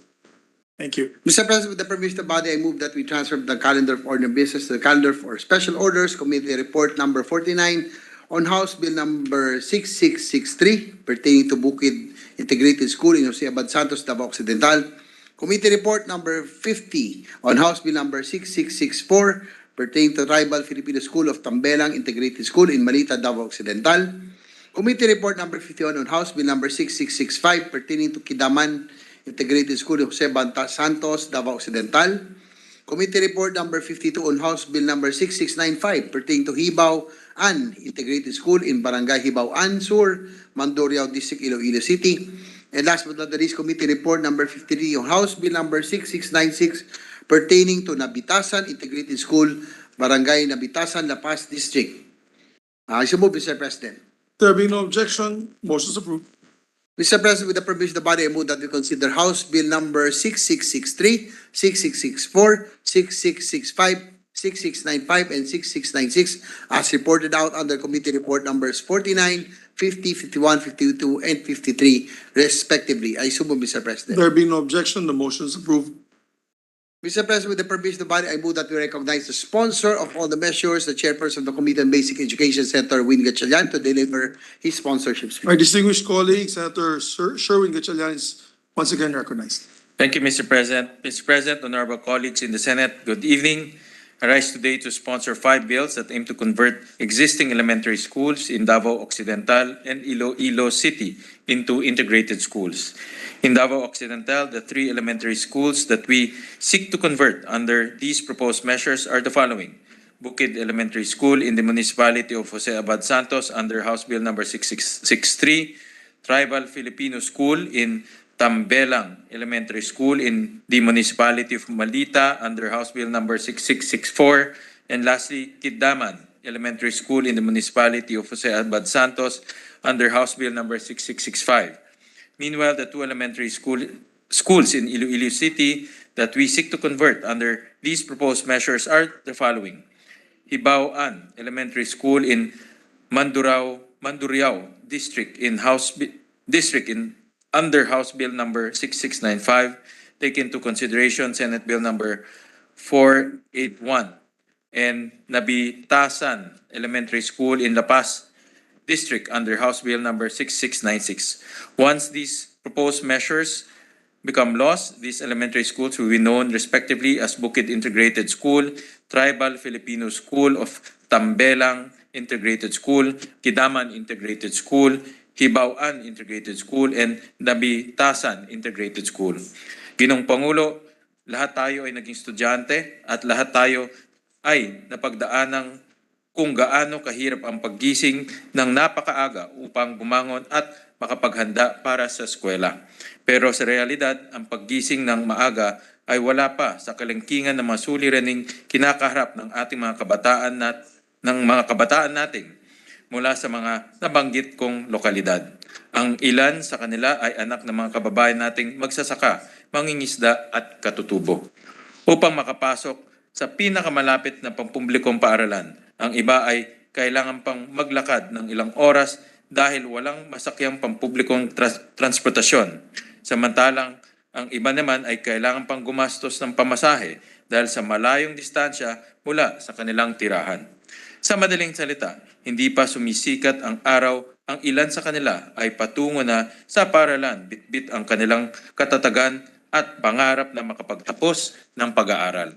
Considering the remote location of these communities, where students need to travel several hours to reach the nearest secondary schools, there is no better option than to convert these elementary schools into fully integrated schools. By passing these bills, we can ensure that our learners can finish both elementary and secondary education, thus providing them and their families with better economic opportunities in the future. Mr. President, esteemed colleagues, the Department of Education has certified that these proposed measures comply with DepEd Order number 40 series of 2014, which is entitled Establishment, Merging, Conversion, and Naming, Renaming of Public Schools and Separation of Public School Annexes in Basic Education. For these reasons, and in consideration of the plight of our fellow kababayans, I humbly seek the support of this esteemed body for the immediate passage of these measures. With no doubt, this will be a critical move to ensure that no learner will be left behind. Thank you, Mr. President. Thank you very much, distinguished sponsor, Majority Leader. Mr. President, I move that we suspend consideration of House Bill number 6663, 6664, 6665, 6695, and 6696. I so move, Mr. President. There being no objection, motion is approved. Mr. President, with the permission of the body, I move that we transfer from the calendar of ordinary business to the calendar for special orders. Committee report number 54 on House Bill number 6669 pertaining to Mabka National High School in Sagnay, Camarines Sur, and committee report number 55 on House Bill number 6697 pertaining to Bulila National High School in Malita, Davao Occidental. I so move, Mr. President. There being no objection, motion is approved. Mr. President, with the permission of the body, I move that they consider House Bill number 6669 and 6697 as reported out under committee report numbers 54 and 55 respectively. There being no objection, motion is approved. Mr. President, with the permission of the body, I move that we recognize the sponsor of both measures, the chairperson of the Committee on Basic Education, Senator Win Gatchalian, to deliver his sponsorship speech. Our distinguished colleague, Senator Sherwin Gatchalian, is recognized once again. Thank you, Mr. President. Last na po to, Mr. President. Mr. President, honorable colleagues in the Senate, a pleasant evening to you all. Today, I'm honored to sponsor two local bills transmitted by our colleagues from the House of Representatives, which aim to establish schools in areas with identified needs. These are House Bill number 6669, taking to consideration Senate Bill 480, and House Bill number 6697. The schools we propose to establish through these measures are in Barangay Mabka in the municipality of Sagnay, Camarines Sur, and Barangay Bolilla in the Municipality of Malita, Davao Occidental. Once these measures are passed into law, the established schools will be known respectively as Mapca National High School and Bolilla National High School.